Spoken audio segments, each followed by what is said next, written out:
Bien, gracias, paz y misericordia sean con cada uno de ustedes, amados hermanas y hermanos en Cristo Jesús. Es un placer para mí volver a compartir con ustedes la palabra de Dios. Mi nombre es Fernando y soy de Bolivia.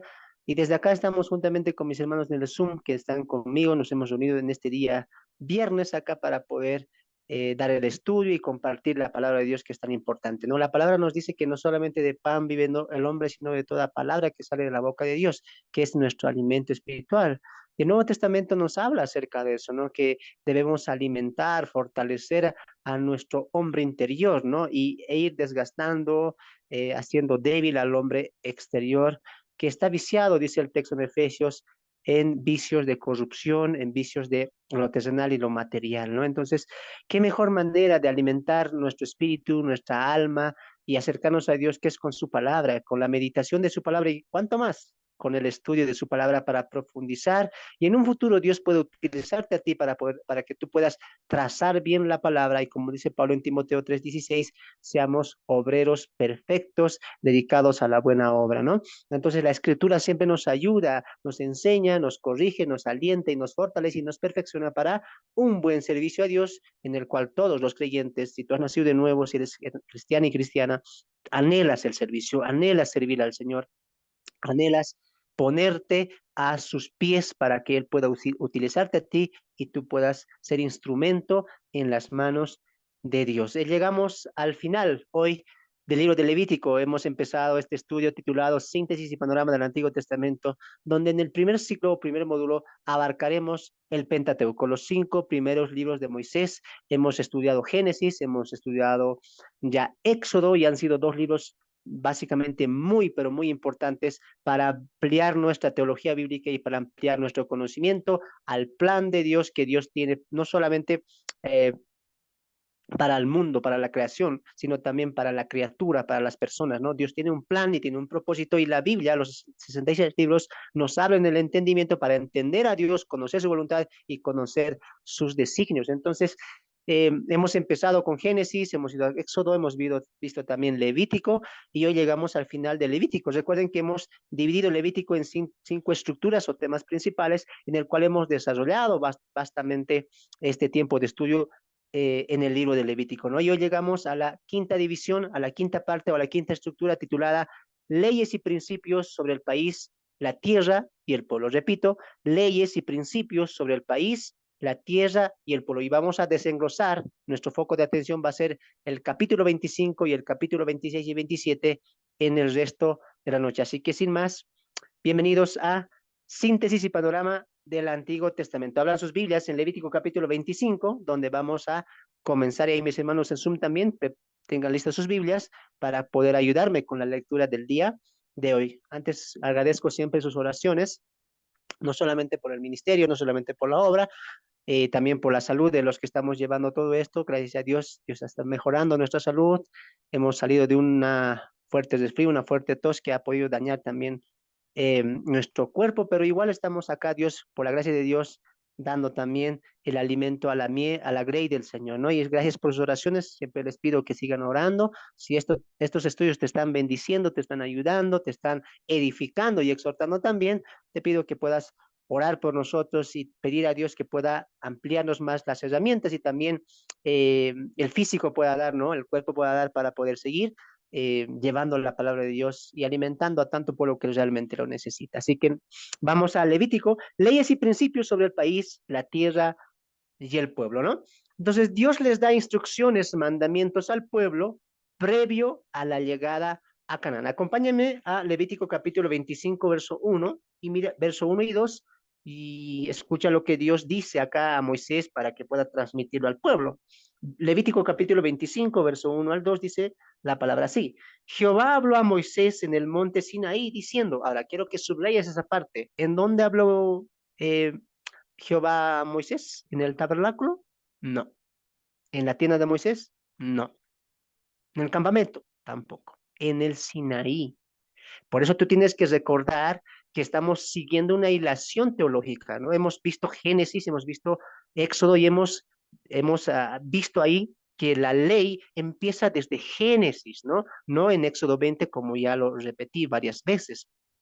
Entonces vemos que Levítico va a ser una extensa cantidad de leyes que van a ir abordando previo a al ingreso a Canaán. Recuerda que Dios está preparando al pueblo para que pueda partir hacia Canaán. En esta preparación que va a tomar un año, cerca de un año, en el cual se está escribiendo Levítico, se están dando las ordenanzas, Dios está haciendo eso con el pueblo, está dando ordenanzas para que el pueblo aprenda a vivir de una manera santa cuando salga del desierto y habite en la tierra de Canaán. ¿Para qué? Para que las demás naciones, al ver el comportamiento, el alimento santo, la conducta santa, la diferenciación entre lo que es puro y santo de ese pueblo, la gente diga, este pueblo se comporta de manera diferente. ¿Por qué? Porque tiene un Dios diferente a los cananeos que estaban habitando la tierra prometida. Entonces Dios está dando un propósito para cuando ellos salgan a Canaán. Y interesante porque en esta parte de Levítico 25, y no va a ser la única, en Levítico que Dios va a volver a hablar con Moisés, pero ya en el Sinaí. Y uno se pregunta, ¿pero por qué? ¿Por qué no habló en el tabernáculo?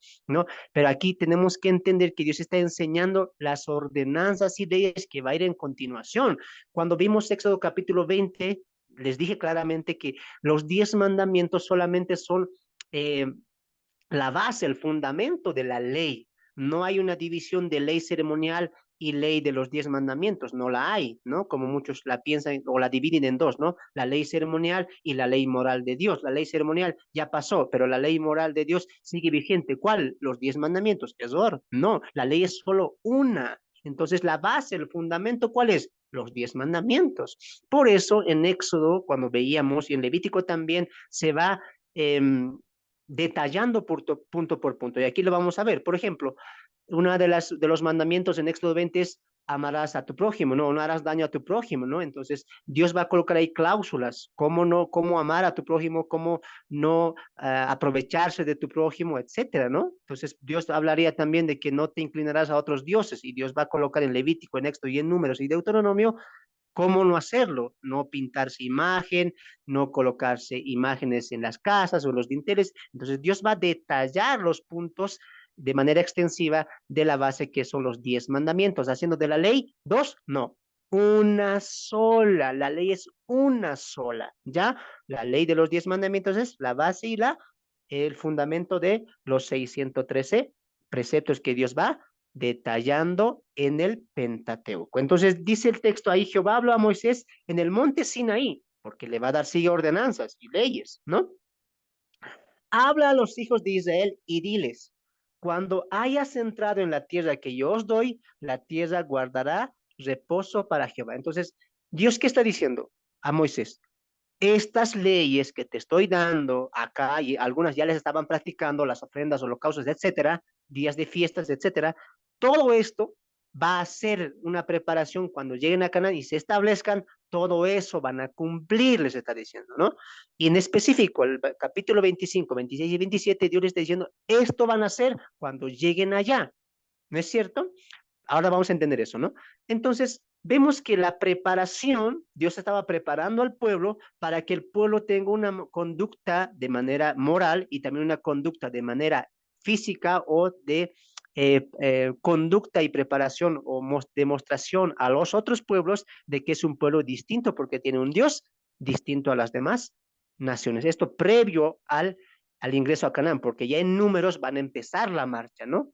¿Qué tiempo ha pasado entre la llegada al Sinaí y el fin de Levítico? Aproximadamente un año. Eso lo vamos a ver cuando entremos la siguiente semana en introducción a números, así que no te lo pierdas, ¿ya? No pienses que Levítico ha durado 50 años, 20 años. No, tienes que entender que Levítico está en un periodo cerca a un año que está pasando todo esto de las ofrendas, de los sacerdotes, de la expiación, de las ordenanzas, etcétera. Todo eso está pasando cerca de un año. Dios está ahí preparando el corazón del pueblo para posteriormente avanzar rumbo a la tierra prometida, ¿no? Ahora, en los últimos 3 capítulos veremos que veremos la ley de Dios al pueblo antes de la partida a Canaán, que la dividiremos hoy en 4 acepciones, ¿no? Perdón, 4 acepciones o 4 principios o 4 temas, ¿ya? Así que anoten los hermanos que están en el Zoom, que va a ser los 4 temas de los cuales hoy vamos a desenglosar. Número 1, el año sabático, ¿no? El año sabático, ¿no? El año sabático. Número 2, el año del jubileo. 2, el año del jubileo. 3 bendiciones a la obediencia y 4 consecuencias a la desobediencia. Repito una vez más porque sé que mis hermanos del Zoom están anotando. La división que hoy tenemos para el estudio de los 3 capítulos es 1, el año sabático; 2, el año del jubileo; 3, bendiciones a la obediencia; y por último, consecuencias a la desobediencia. Una vez más, el año sabático: 1, 2, el año del jubileo; 3, bendiciones a la obediencia; y 4, consecuencias a la desobediencia. Son los 4 puntos que hoy vamos a tocar. Así que sin más, vamos a ingresar, ¿ya? Número 1, el año sabático, ¿no? El año sabático. Vamos a nuestras Biblias y vamos a leer el capítulo 25, verso 2 al verso 7. Escucha lo que dice la palabra. Habla a los hijos de Israel y diles: cuando hayas entrado a la tierra que yo os doy, la tierra guardará reposo, Shabbat para Jehová. 6 años sembrarás tu tierra y 6 años podarás tu viña y recogerás sus frutos. Pero el séptimo año la tierra tendrá descanso, reposo para Jehová. No sembrarás tu tierra ni podarás tu viña. Lo que de suyo naciere en tu tierra segada, no la segarás, y las uvas de tu viñedo no vendimirás. Año de reposo será para la tierra. Escucha eso, año de reposo será para la tierra, mas el descanso de la tierra te dará para comer a ti, a tu siervo, a tu sierva, a tu criado y a tu extranjero que morare contigo. Y a tu animal y a la bestia que hubiere en tu tierra será todo el fruto de ella para comer. Entonces empezamos con el primer mandamiento, estatuto, norma que Dios coloca, hablando en los 3 últimos capítulos de Levítico. ¿Cuál era el primero? El año sabático o el año de reposo, descanso. Ahora, en este año era la siguiente cláusula, ¿no? 6 años, dice el texto, trabajarás, sembrarás, cosecharás, recogerás de tu viñedo, de los alimentos que va a producir la tierra, pero dice Dios, el séptimo año es un reposo para Jehová, ¿no? Y el propósito es que la tierra haga Shabbat, haga descanso, haga reposo. Ahora, interesante porque Dios dice en el verso 2, la tierra guardará reposo para Jehová, reposo para Jehová. Entonces, el año sabático, amados hermanos, tiene un principio, primeramente, que es devocional a Dios, porque cuando el texto dice, hará reposo, descanso para Jehová, no es que la tierra va a adorar a Jehová, sino que el hombre tiene que hacer descanso o entender que el descanso de la tierra es en honor a la bendición de Jehová, ¿no? Ese reposo para Jehová es en honor a él. La tierra va a descansar no porque está cansada, no porque nosotros la hemos trabajado mucho, sino en honor a Dios, que dio su estatuto, que dio su norma, y reconociendo que 6 años Dios nos bendijo, Dios dio fructividad y hizo que la tierra dara sus frutos para alimento y sustento del pueblo entero, ¿no? Entonces el séptimo año era para honrar, para darle honor a esa gracia y misericordia que Dios estaba mostrando tras la provisión del alimento y la subvención de los productos de la tierra a Dios, ¿no? También el Shabbat era para la tierra, dice el texto, ¿no? En el verso 4 dice, perdón, en el verso 5, año de reposo será para la tierra. Entonces también Dios estaba preservando los nutrientes que la tierra mismo tiene, ¿no? Que la misma tierra tiene, como las herramientas o los químicos que la misma tierra produce para que la tierra pueda producir alimentos y pueda hacer todo lo que la tierra hace en cuestión de los alimentos, ¿no? Ahora dice el Shabbat para la tierra era para honrar a Dios, pero a la misma vez iba a afectar el corazón del hombre para que confíe en Dios por todo un año. Porque si te pones a pensar en ese año, uno puede pensar, pero ese año, ¿qué vamos a comer? ¿No? Porque cada año sembramos y al año cosechamos, y esa es la rutina, sembrar y cosechar y alimentar a los nuestros, a nuestra casa, dirían los israelitas, ¿no? Pero y un año que no haya cosecha, que no haya el fruto de la tierra, y a la misma vez que la tierra estaba descansando, estaba reposando, el hombre también estaba siendo afectado, porque ese año tampoco es que el hombre iba a hacer tan duro ese trabajo, no iba a hacer ese trabajo tan extenuante de que sembrar, regar, preparar para la cosecha, cuidar también los plantíos. El hombre todo ese año, el pueblo se iba a evitar ese trabajo, pero no es que el hombre iba a estar sentado y reposando en sus casas tampoco, ¿no?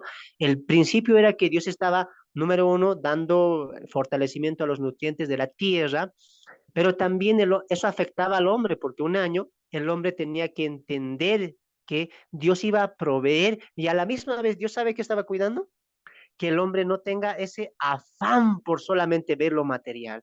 Y el hombre, porque Dios le dice, mira, este año va a haber, no es que no vas a comer, va a haber, yo voy a proveer, va a haber producción los 6 años tan abundante que te vas a saciar. Entonces, Dios quiere afectar el corazón del hombre en dos sentidos. Número uno, en que entienda que el hombre, que Dios va a proveer, Dios va a proveer para el pueblo, porque es su pueblo.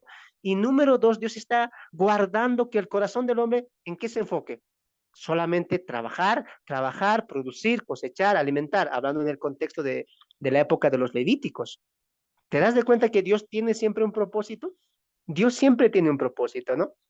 Entonces hoy en día tal vez eh, eso no hay, el descanso a la tierra, ¿no? Dios está preservando también la naturaleza, su propia creación que él hizo tan perfecta y buena, que por culpa del hombre ya se ha perdido, tal vez se está corrompiendo mucho más. Y el texto en Romanos dice que de verdad la tierra se está corrompiendo y más, está gime por la redención de Dios cuando él venga, ¿no?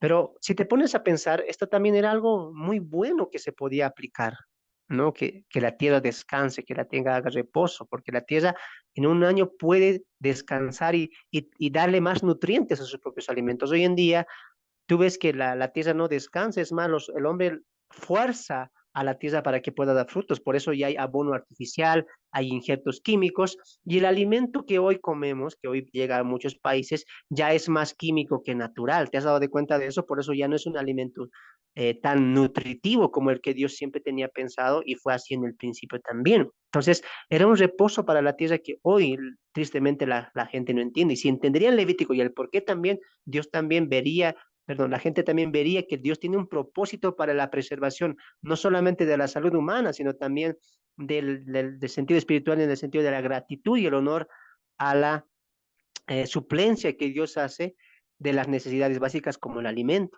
¿Te das de cuenta? Entonces, eso también tenía que afectar el corazón del hombre, ¿no? Para saber que de Dios es la tierra y Dios hace que la tierra misma produzca. Ahora, Dios estaba teniendo también, tenía en mente que el pueblo también iba a pensar, pero ese año somos muchos, somos más, pero Dios también les diría en el capítulo 25, verso 20, mira, Dios se adelanta a lo que, a la propuesta o a la queja del hombre y le dice, mira, 25, 20, y si dijeres, ¿qué comeremos el séptimo año? He aquí, no hemos de sembrar ni hemos de recoger nuestros frutos. Entonces, mira lo que Dios dice, ¿no? Entonces yo os enviaré mi bendición el sexto año y ella hará que haya fruto. Esto es increíble.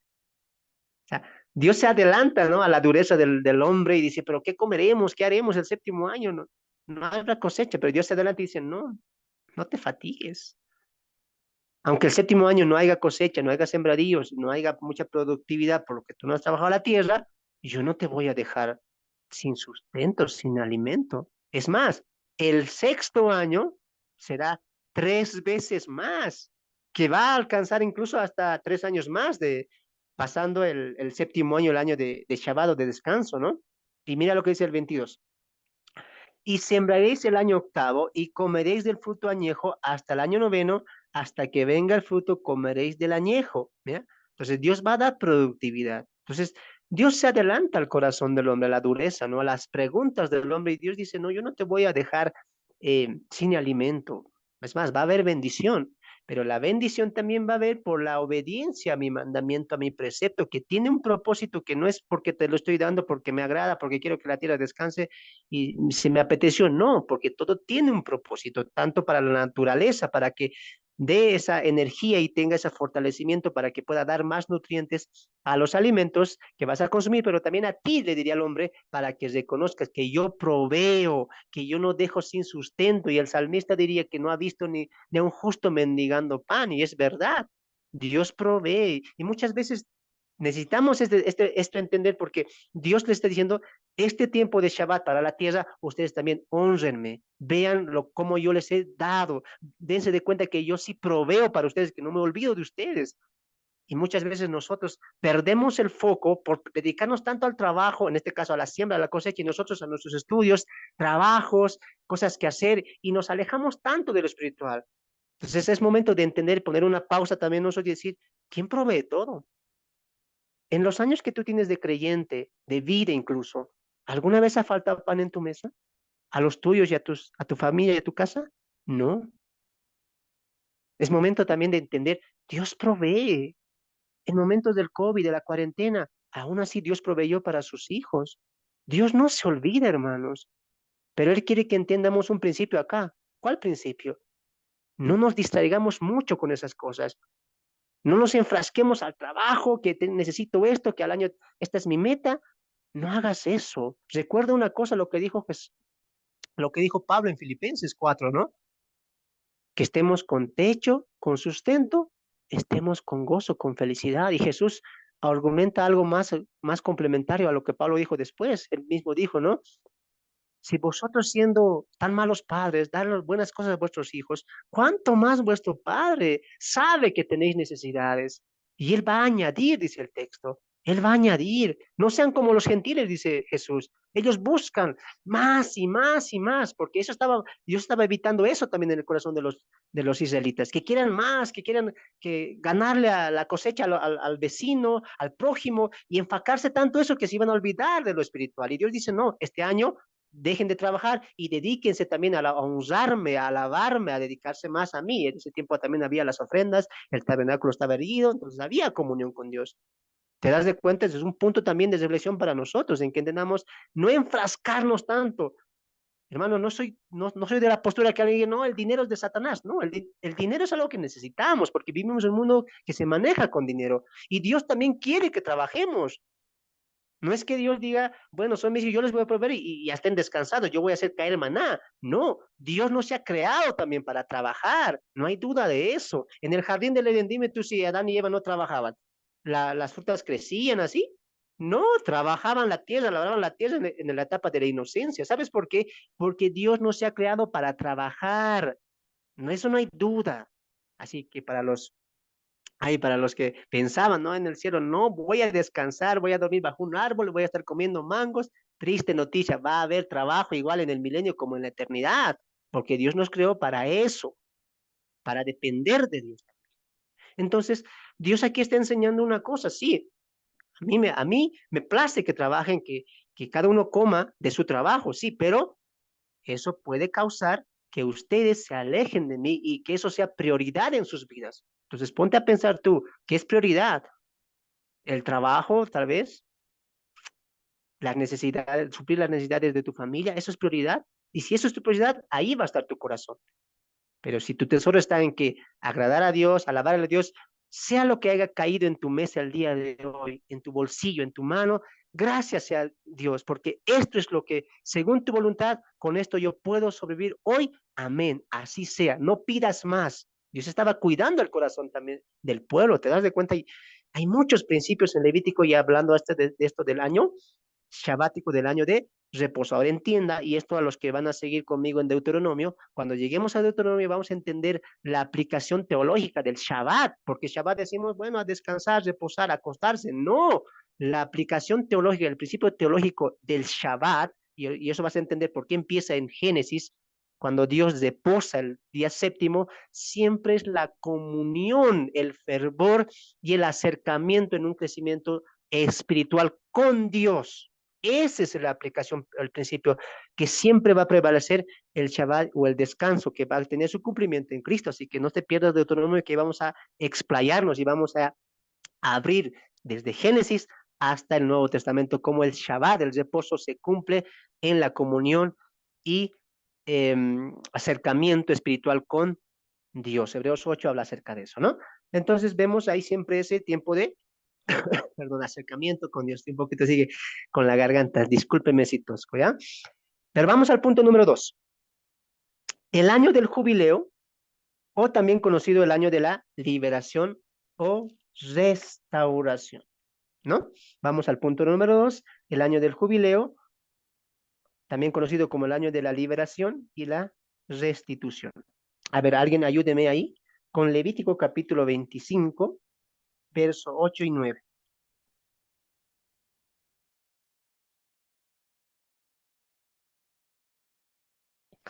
Levítico 25, verso 8 al 9. A ver, ¿quién lo tiene? Ah, ya les pesqué. A ver, ¿quién lo Amén. tiene? Adelante. Adelante, hermano. La palabra de Dios dice, y contará 7 semanas de años, 7 veces 7 años, de modo que los días de los 7 semanas de años vendrán a serte 39 años. Entonces harás tocar fuertemente las trompetas en el mes séptimo, los 10 días del mes. El día de la expiación haréis tocar la trompeta por toda vuestra tierra. Amén, gracias.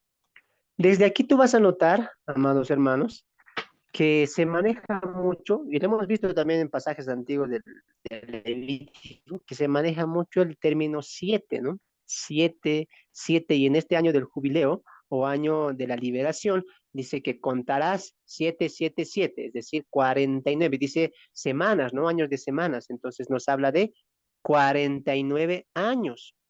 Voy a explicar un poquito así, pon atención, ¿ya? ¿Qué era el año del jubileo o el año de la liberación? O también otros lo conocen como el año de la restitución, ¿ya? O redención también. Dice el texto ahí que desde el momento en que empieza el año del jubileo, pero en el año de Shabbat, contamos 49 años, 777, 49 años. Y el año 50, ese es el año del jubileo, ese es el año de la liberación, ¿ya? Ahora, ponme atención aquí.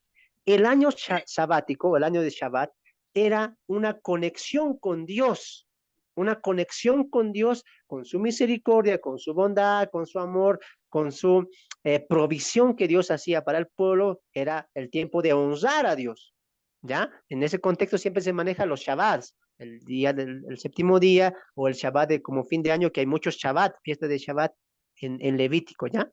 Ahora, pero el año del jubileo era que Dios quería mostrarle al pueblo que vean la bondad entre ellos, la bondad que habían visto en el año del jubileo, en el Shabbat o en el día de reposo que ellos tenían, ya en el año del jubileo era que demuestren eso a quién, a los demás. La bondad que Dios mostró para con ellos tenían que mostrar al prójimo, a sus hermanos, a sus mismos conciudadanos. La idea de Dios era que el pueblo entendiera que su Dios es un Dios de restitución, de ayuda a los pobres, porque eso también hacía el Shabbat, ¿no es cierto? Era un tiempo de ver cómo Dios está proveyendo, está siendo bueno con el pueblo. Y llega el año del jubileo y ¿qué dice Dios? Ahora ustedes hagan eso con los demás.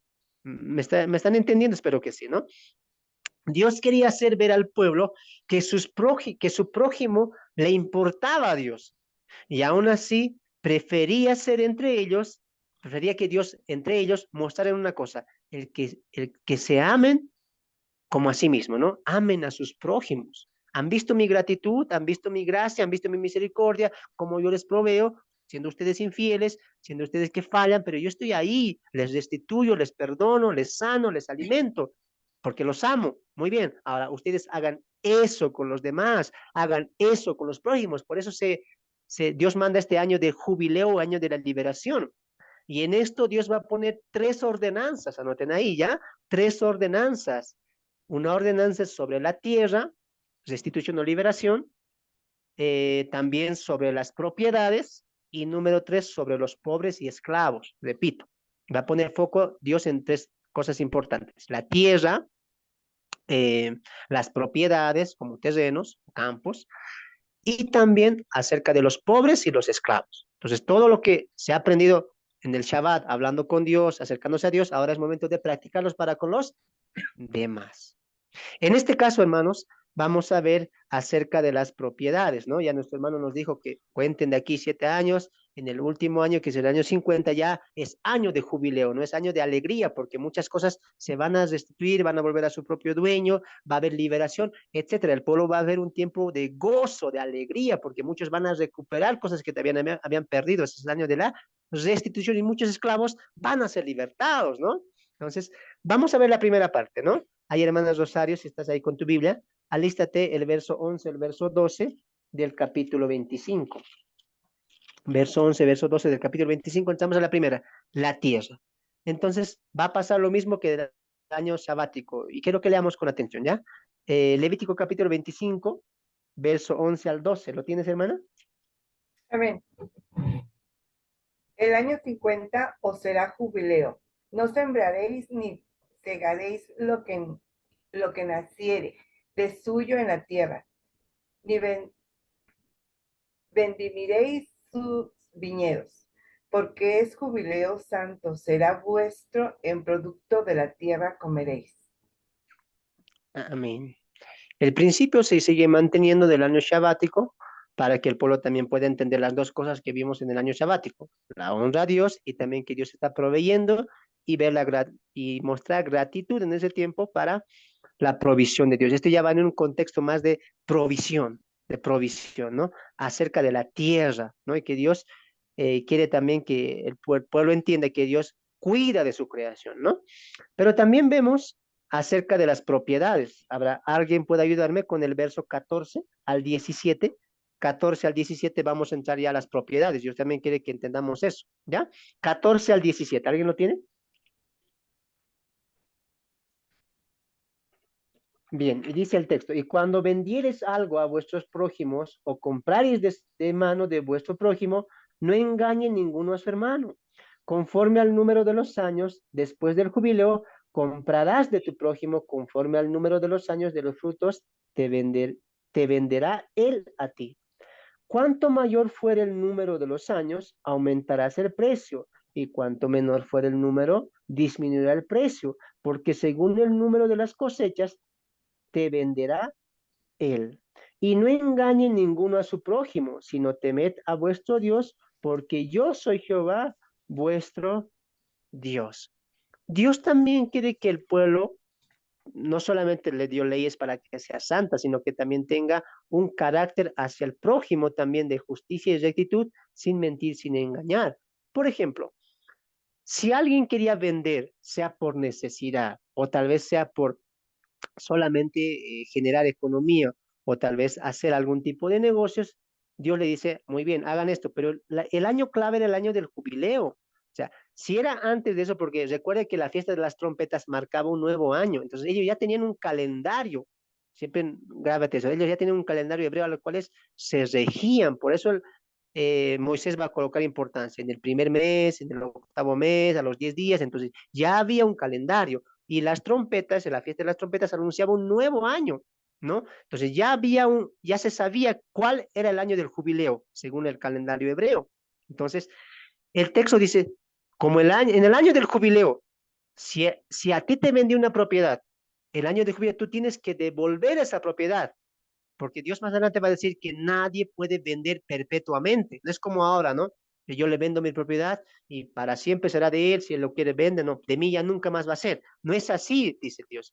En el texto dice, ahorita vamos a entrar a eso, que nadie puede vender la tierra perpetuamente, por eso Dios establece el año del jubileo. Si alguien lo ha vendido, tiene que recuperarlo eso, ¿no? Porque Dios diría más adelante que Dios de la tierra es de Dios, ¿no? Antes de ver eso, perdón, antes de continuar, acompáñame a ver eso, ¿ya? Vamos al verso 22. 23, perdón. La tierra no se venderá a perpetuidad, es decir, para siempre, no se puede vender. Pueden vender, sí, pero no a perpetuidad, porque tiene que haber una devolución o restitución, porque la tierra mía es, pues vosotros forasteros y extranjeros sois para conmigo. Mira, lo que Dios está enseñando es un principio clave y fundamental. Aunque la tierra era para ellos la iban a trabajar, ellos la iban a cultivar, iba a ser parte de la casa de su familia, y Dios le dice, es mía la tierra. ¿Ustedes qué son acá? Extranjeros. ¿Por qué? Porque mía es la tierra y Dios coloca una ordenanza. Aunque yo te he dado esta tierra para que la administres, para que la cuides, para que la trabajes, recuerda una cosa, es mía, te está diciendo. Y si la vendes, haz restitución. Tienes que volverla a tener. ¿Cuándo? En el año del jubileo. Y Dios coloca una ordenanza. Si van a hacer negocios, Dios lo permite, si van a hacer venta de terreno, de campos, de tierras, una cosa segura, le dice Dios. No sean injustos, no se aprovechen. ¿Sabes por qué dice eso Dios? Porque había judíos que habían caído a la pobreza y como tenían tierras, que ya había una repartición, porque ya lo va a ver esto ya en Canaán, recuerda que es una preparación para Canaán. No pienses que esto está pasando en el desierto y qué parte del desierto voy a vender. No, no había Shabbat o año sabático ahí en el desierto, no había. Esto es una ordenanza para cuando lleguen a Canaán. Grábate eso, ¿ya? Entonces, como ya Moisés está adelantando los hechos y está viendo la llegada y la estancia ya en Canaán, ya va a haber tierras repartidas, lo que vamos a ver más adelante en Deuteronomio. Entonces Dios dice, si hay venta, no sean injustos, porque puede haber que hay judíos sean pobres y por necesidad vendan y el otro hermano israelita quiere aprovecharse, como está ahí con necesidad, le voy a comprar, como decimos aquí en Bolivia, ¿no? A precio de gallina muerta y se está aprovechando y Dios dice, no, no hagan eso. ¿Qué está enseñando Dios? El amor al prójimo, el amor al prójimo. Por eso mira lo que dice el texto en el verso eh, 17. Y no engañen ninguno a su prójimo, sino teman a vuestro Dios, porque yo Jehová soy vuestro. Entonces, ¿de dónde nace ese amor al prójimo?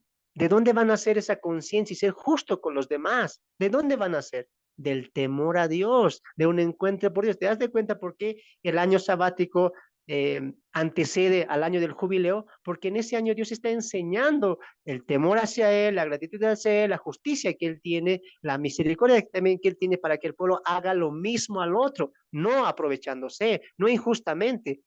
No es que el hermano tiene necesidad y yo le digo, como tiene necesidad, vendeme y a tal precio. Y como hay necesidad, va a decir que sí. Pero ¿qué dice Dios? No hagan eso. ¿Por qué? Yo estoy ahí, estoy viendo lo que están haciendo. Sean justos. ¿Sabes por qué? ¿Por qué Dios? Porque yo soy vuestro Dios.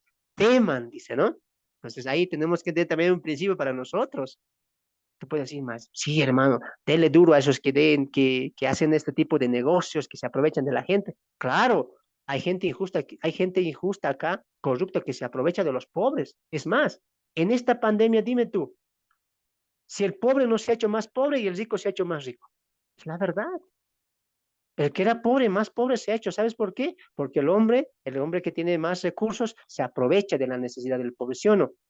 Y yo me acuerdo, hermanos, cuando empezó la cuarentena, era un día sábado aquí en Bolivia, cuando nuestra presidenta en ese entonces dicta ya la cuarentena, y yo me acuerdo el día, era un sábado, y un sábado aquí en mi departamento, en mi ciudad, es día de feria, ¿no? Es donde se puede ir a comprar alimentos, todo eso, y yo cuando salgo empiezo a la gente ahí agolpándose por cantidad de cosas, y la gente, ¿sabes qué hacía? Los vendedores aprovechaban el momento. Lo que vendía, voy a hablar en contexto de mi país, lo que se vendía aquí en 10 bolivianos o en 20 bolivianos, en ese momento de la cuarentena, cuando iban la gente a echarse, los mismos vendedores vendían a cuánto? El doble. Incluso los barrijos subieron de precio acá. Es increíble porque la gente se aprovecha cuando alguien está en necesidad. Ahora imagínate en ese momento un pobre, un necesitado que sabe que va a entrar a cuarentena, pero que tiene que comprar alimento. La gente no piensa en los pobres. Y Dios está aquí colocando. Miren a su prójimo. Acuérdense de eso. Trátenle bien. No hagan injustamente. ¿Por qué Dios? Ah, porque yo estoy viendo. La gente puede decir, es que, como alguien me dijo, ¿no? Es que este mundo es para vivos. Hay que ser inteligente. Hay que ser muy inteligente, muy vivo. Así lo decimos aquí en Bolivia. Hay que ser muy inteligente para hacer caer a los demás. Porque aquí, ¿qué dice? No importa encima de quién pase, a costa de quién pase, yo tengo que prevalecer. Y la gente rica hace eso. No importa quién tumbe, no importa quién caiga, con tal de que yo gane. ¿Por qué? Porque vivimos en un mundo totalmente vano, totalmente dado al orgullo, a la vanidad. No le importa si el pueblo sea más pobre, sí o no. Pero Dios lo está viendo todo. Dios lo está viendo todo, cómo la gente está andando con injusticia. Y si tú eres creyente, amado hermano, si tú eres creyente, la Biblia nos enseña principios de cómo ejercer nuestro trabajo con conciencia, con sabiduría y con justicia. No podemos engañar. No es que yo soy cristiano y me vendo no sé, en la feria, no sé si me vendo, tengo un puesto y yo quiero favorecer más. Lo que puedo vender a 20, yo le doy más. ¿Y dónde está tu conciencia? O sea, el trabajo y también la manera en que nos ganamos el dinero, ¿cómo tiene que ser para nosotros? Justo, correcto, medido. Incluso hay creyentes que yo me admiro, me sorprendo porque venden este tipo de alimentos secos como arroz, como quinoa, como fideo, y para aprovecharse, ¿qué hacen? Rebajan el peso, ¿no? El peso. Y con el peso rebajado hacen otro pesaje y ganan más. No seas de eso, porque yo no es que el pastor te esté mirando, Dios lo sabe todo. No hagas eso. Por eso la Biblia nos habla de principios de conducta, de ser sinceros, de ser justo. ¿Y de cómo parte eso? Dice, porque me temen.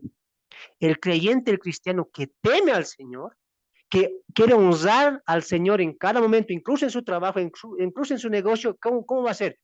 Recto, justo, correcto. No va a engañar. No va a decir, es que soy vivo, aprovecho. No, vos vas a ser justo en todo momento. ¿Por qué? Porque Dios es justo y le temo a Él. ¿Qué principios nos enseña Levítico? ¿Te das de cuenta? No hagamos al prójimo como lo que no quisiéramos que nos hagan a nosotros. Amemos al prójimo como Cristo nos ama. Dios dice, no se aprovechen del pobre, porque yo estoy con los pobres, cuidado, cuidado, ¿no? Entonces, hay mucho que aplicar también ahí. Entonces, la idea de Dios era que el pueblo entienda eso, ¿no? La comunión y el amor hacia el prójimo también, ¿no? Entonces, vemos esto de las propiedades también. Vámonos al tercero, que son los pobres, ¿no? Que Dios tiene necesidad de los, que tiene cuidado también de los pobres. Ahora, si habrá alguien que me lea el versículo 25 y 27 de capítulo 25 de Levítico. ¿Alguien tiene sus Biblias? A ver, 25 y 27 de Levítico 25. Adelante. Cuando tu hermano empobrece y vendiere algo de su posesión, entonces su pariente más próximo vendrá a rescatar lo que su hermano hubiera vendido. Cuando el hombre no tuviera rescatador y consiguiere lo suficiente para rescatarlo, entonces entrará en los años desde que vendió y pagará lo que quedare al varón, a quien vendió, y volverá a su posesión. Amén. Gracias, hermanita. Atentos, por favor, porque estamos entrando ya a la parte más nutriente de este final de Levítico.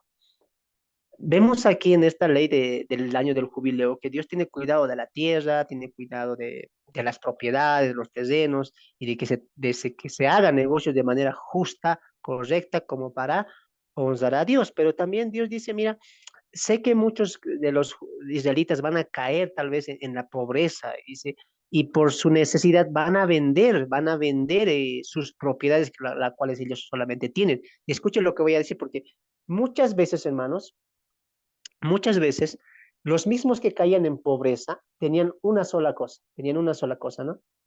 Vender las propiedades, pero cuando ya era la pobreza extrema, ¿qué pasaba? Ellos mismos se daban como esclavos. ¿Pasaba esto? Pasaba, y Dios está colocando ordenanza. Mira cómo Dios se adelanta a los hechos, porque no es que todos, aunque eran el pueblo de Dios, iban a ser de un estrato social o económico tal vez próspero. Muchos iban a caer por su desobediencia, por malas decisiones, como lo hacemos hoy en día también, ¿no? Entonces, mucha gente, muchos creyentes también caemos a eso por malas decisiones. Podemos caer en la pobreza o a la falta de economía, y Dios se adelanta a eso y dice, mira, en este contexto, hablando levítico, si pasa eso, tú, si le has comprado la propiedad o te has hecho de sus servicios como esclavo, cuando llegue el año del jubileo, que haya liberación, que haya redención, que él pueda salir libre y volver. Por ejemplo, un israelita que ha sido pobre por cuestiones de su mala decisión, etcétera, vende su propiedad, ¿el qué tiene que esperar? El año del jubileo para que esta propiedad vuelva a sus manos. Y si ha habido un caso de que alguien ha sido esclavo o se ha dado para ser esclavo por cosa de deuda, por algo de pago a su amo, dice Dios, espere el año del jubileo, que ahí va a ser libre otra vez, pero hay condiciones, ¿no?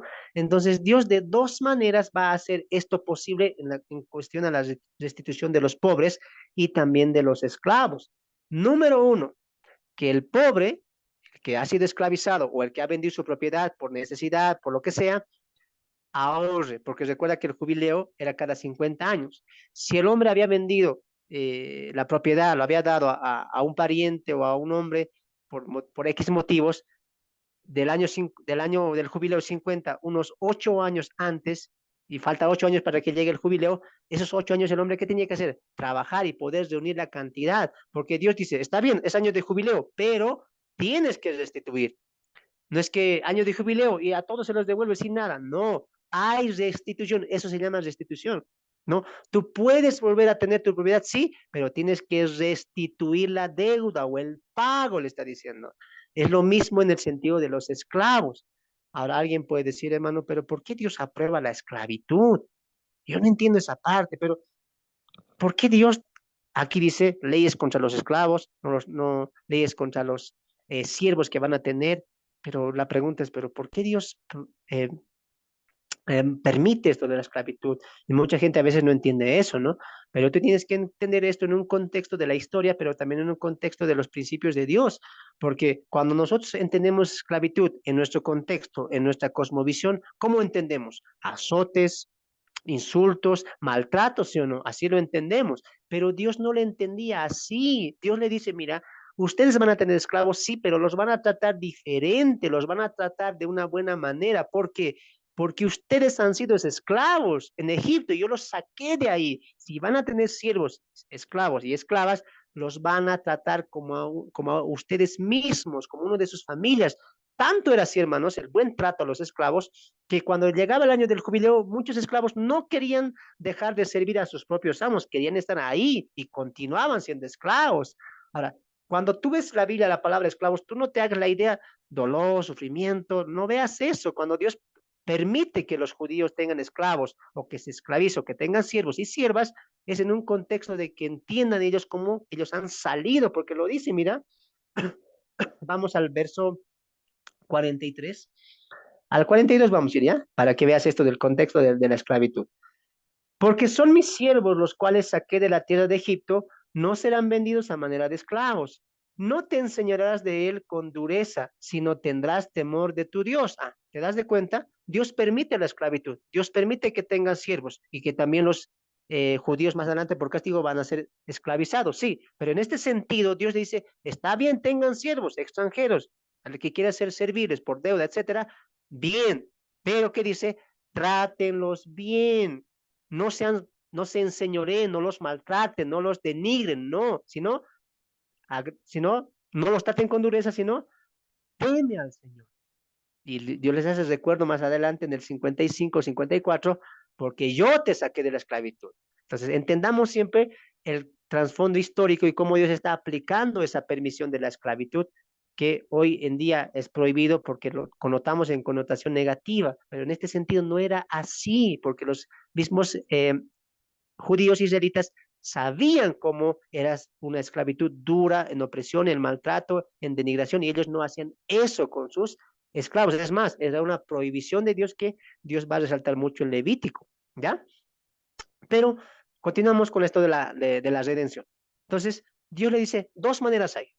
Trabaja y al año del jubileo tú puedes hacer remisión. Y número dos, que es la más importante y quiero resaltar, el pariente cercano. Así que atentos, por favor.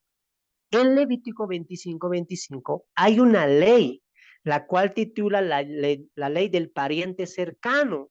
Entonces dice Dios, si tal vez este hombre no consigue la deuda, no puede acumular el pago, no puede hacer la devolución de su propiedad o de su liberación como esclavo o como siervo, hay una segunda salida, dice Dios, el pariente cercano. Por favor, atiéndame, atiéndame.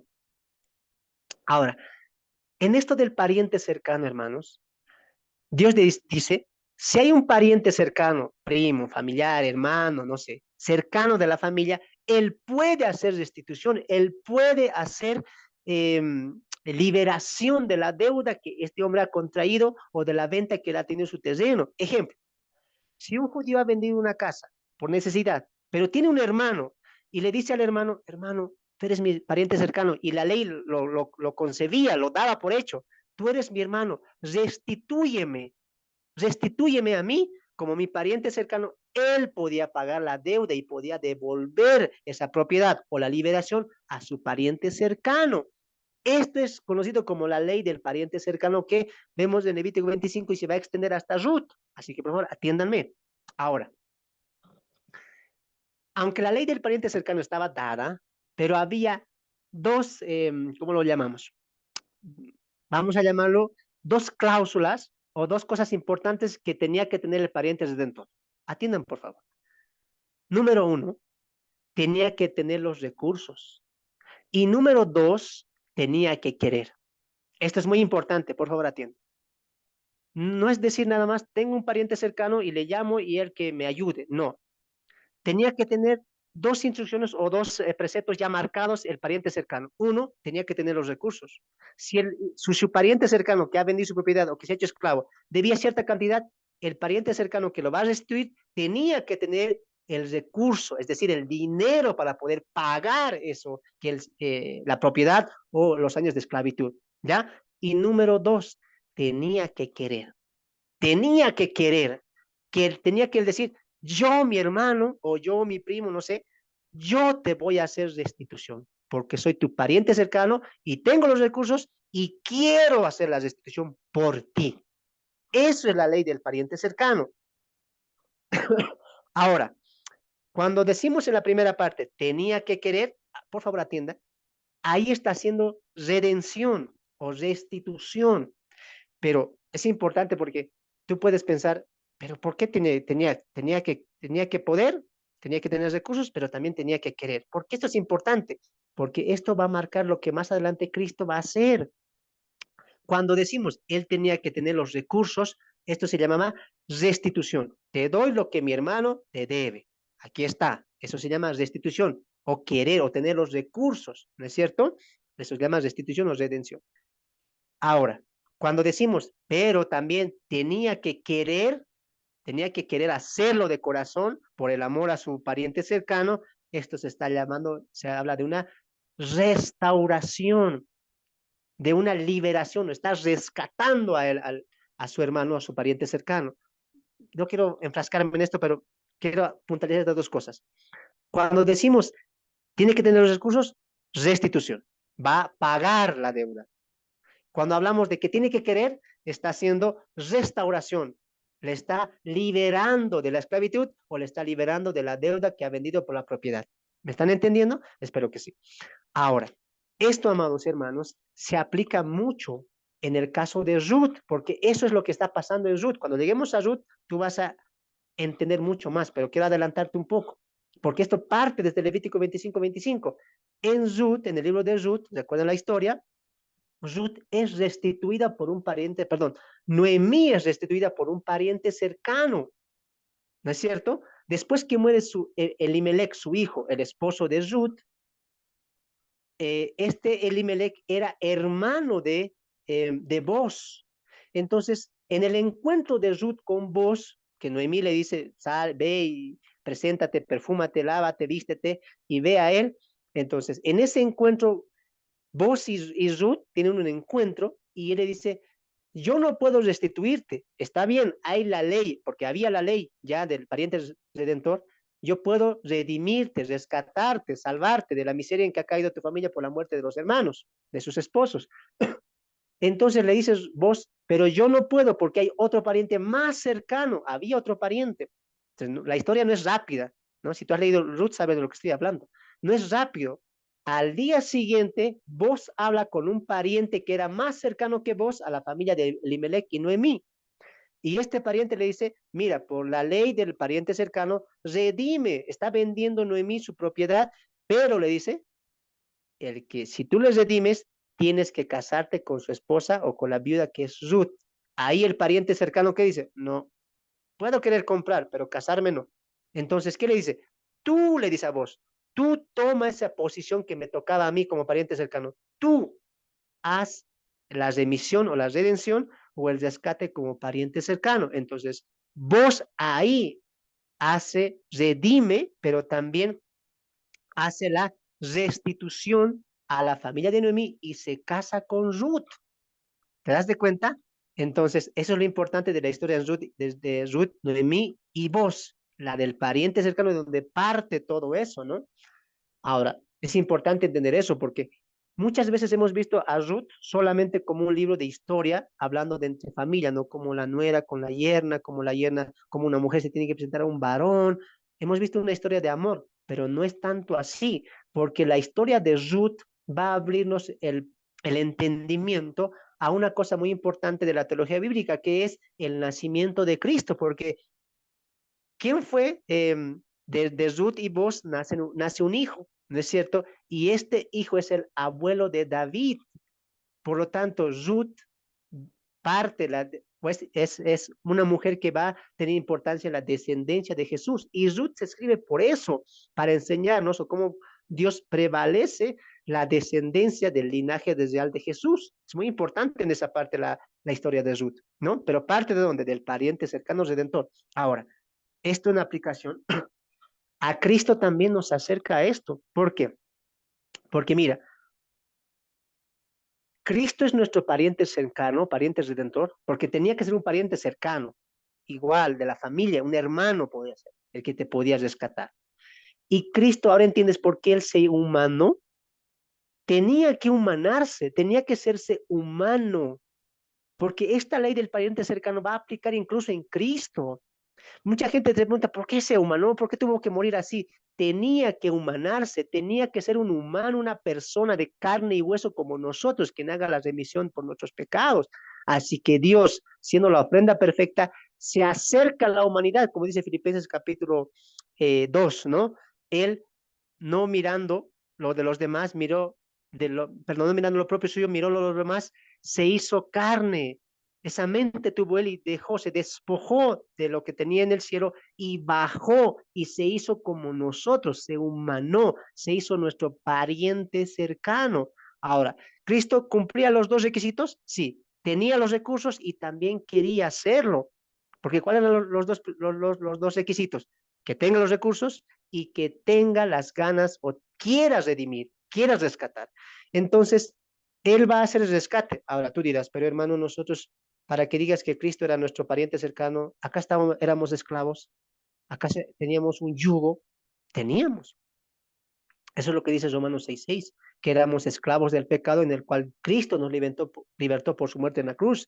Y Efesios capítulo 2, verso 1 al 4 nos dice que antes estábamos muertos en delitos y pecados, pero ahora, dice el apóstol Pablo en Efesios capítulo 2, verso 1 al 4, hemos pasado de muerte a vida, dice, por la voluntad de Dios que nos ha libertado de la esclavitud del pecado, por gracia sois salvos, diría. Entonces, ¿éramos esclavos? Sí. Necesitamos un pariente redentor, en este caso Cristo, que sea humanado, que se ha hecho carne como nosotros y nos sea los dos recursos de las dos. ¿Tenía los recursos? Sí. En 2 Corintios 8:9, el apóstol Pablo, hablando de lo material, de lo físico, de lo económico, diría, ustedes den al pueblo, sean fructíferos con lo que está pasando en Judea y ofrenden para ellos. Y Pablo aplica esto a Jesús y dice, Cristo se hizo pobre para que en su pobreza, él siendo rico, se hizo pobre para que en su pobreza nosotros seamos ricos. Y Filipenses capítulo 2, hablando de la encarnación, también dice eso. ¿Cómo Dios mostró los recursos? ¿Qué necesitamos nosotros para así liberar? Necesitamos expiación de los pecados, necesitamos una ofrenda perfecta, ¿no? Que no solamente cubra los pecados, sino que los quite. Por eso Hebreos 10:14 diría, con una sola ofrenda hizo perfecto a todos los santificados. ¿Cristo tenía los recursos? Sí, su propia vida, Él se humanó, Él siendo Dios, bajó para dar todo por amor a los parientes cercanos que somos nosotros que estamos esclavos del pecado. Ahora, ¿quiso hacerlo? Claro que sí. Claro que quiso hacerlo. En Mateos 18, 11 al 12, él mismo diría, porque el Hijo del Hombre vino a rescatar lo que se había perdido. En el contexto estaba discutiendo con los fariseos por la cuestión de las ordenanzas del Shabbat, pero él dice, los fariseos le dicen, ¿por qué te juntas con pecadores? ¿Por qué comes con publicanos? Y Cristo le dice, el Hijo del Hombre, sepan esto, vino a rescatar, no es que alguien me obligó. Yo cumplo también los requisitos del pariente redentor. ¿Cuál? Quiero rescatar, quiero redimir, quiero restituir. Cristo quiso y tuvo las herramientas y tuvo los recursos y se humanó. Mira, cómo Él está cumpliendo perfectamente esto que en Ruth vamos a aclarar un poco más cuando lleguemos al libro de Ruth. Pero quiero dejarte con esto. Cristo sí lo quiso, porque en el contexto dice, después de haber dicho que el Hijo del Hombre vino a rescatar lo que se había perdido, Él dice, a ver, les voy a preguntar a ustedes, dice a los fariseos, ¿qué hombre que tiene 100 ovejas y se pierde una, no va corriendo a buscar la que se perdió? Y cuando llega, dice, está tan alegre, más que de las 99 que estaban salvas. Eso dice Jesús. ¿Qué está enseñando ahí? Que Él vino porque Él quiso dar su vida, Él quiso morir por nosotros, Él quiso ser nuestro pariente redentor que nos redimiría y rescataría de la esclavitud del pecado. Wow. Eso es algo hermoso, esto del pariente redentor, que en Ruth vamos a ampliarlo un poquito más. Así que vamos a ir avanzando. Ya espero que hasta ahí hagas así bonito esto. Imagínate ver así el libro de Ruth. O sea, va a ser hermoso, pero cuando tienes bases, ahora entiendes, ¿no? Ahora entiendes cuando lleguemos a Ruth y digas del pariente redentor, ¿y esto qué significa? ¿Qué era esto? No entiendo, pero ahora como ya sabes, has estudiado conmigo Levítico, ya entiendes. Ah, la ley del pariente redentor. Ahora entiendo cómo Cristo está cumpliendo la ley. Todo estaba apuntando a Cristo y Cristo es el cumplimiento de la ley también, pero en Ruth vemos ya los vestigios de todo eso en la redención de Boaz a la familia de Noemí y el casamiento con Ruth, ¿no? Entonces, ¿te das de cuenta que se amplía más y cómo la Biblia se va complementando? Es bonito ver la Biblia así, en panorama, libro por libro, porque te va abriendo el entendimiento, te va a abrir más y ahorita vamos a entrar en eso, ¿ya? Punto número 3, bendiciones a la obediencia. Bendiciones a la obediencia. Vamos al capítulo 26, verso 1. Capítulo 26, verso 1. ¿Alguien pueda leer, por favor, verso 1 y 2? Verso 1 y 2. 1, 2 y 3. A ver, ¿quién tiene su Biblia ahí? 26, 1 al 3. Levítico 26, 1 al 3. Amén. No haréis para vosotros ídolos, ni esculturas, ni os levantaréis estatua, ni pondréis en vuestra tierra piedra pintada para inclinarse a ella. Porque yo soy Jehová vuestro Dios. Guardad mis días de reposo, y usted en reverencia mi santuario, yo Jehová. Si anduvieres en mis secretos y guardaras mis mandamientos y los pusieras por obra, yo daré vuestra lluvia en tu tiempo y la tierra rendirá su producto y el árbol del campo dará su fruto. Amén. Gracias. Ponga atención, por favor, porque vamos a ir un poco más intenso todo eso, ¿ya? En Levítico capítulo 26, Dios va a decir, mira, va a haber bendición. ¿Producto de qué? De la obediencia. Si obedeces, ¿qué hay? Bendición. Muy bien. ¿Qué bendición? Pero ¿qué tengo que obedecer? Y Dios va a colocar 3 cosas muy importantes. 1, no idolatría. Prohibido idolatría, prohibido alabar, adorar, venerar, dar gloria a quién?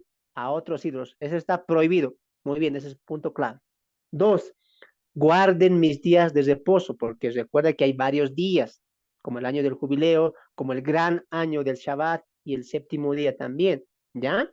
Entonces, Dios dice, cumplan eso, guarden eso. ¿Por qué Dios pone importancia tanto en el Shabbat? Porque descansemos, porque reposemos, no, ya te enseñé, porque el Shabbat tiene un principio teológico, ¿cuál? Comunión, adoración a Dios, por eso es importante eso.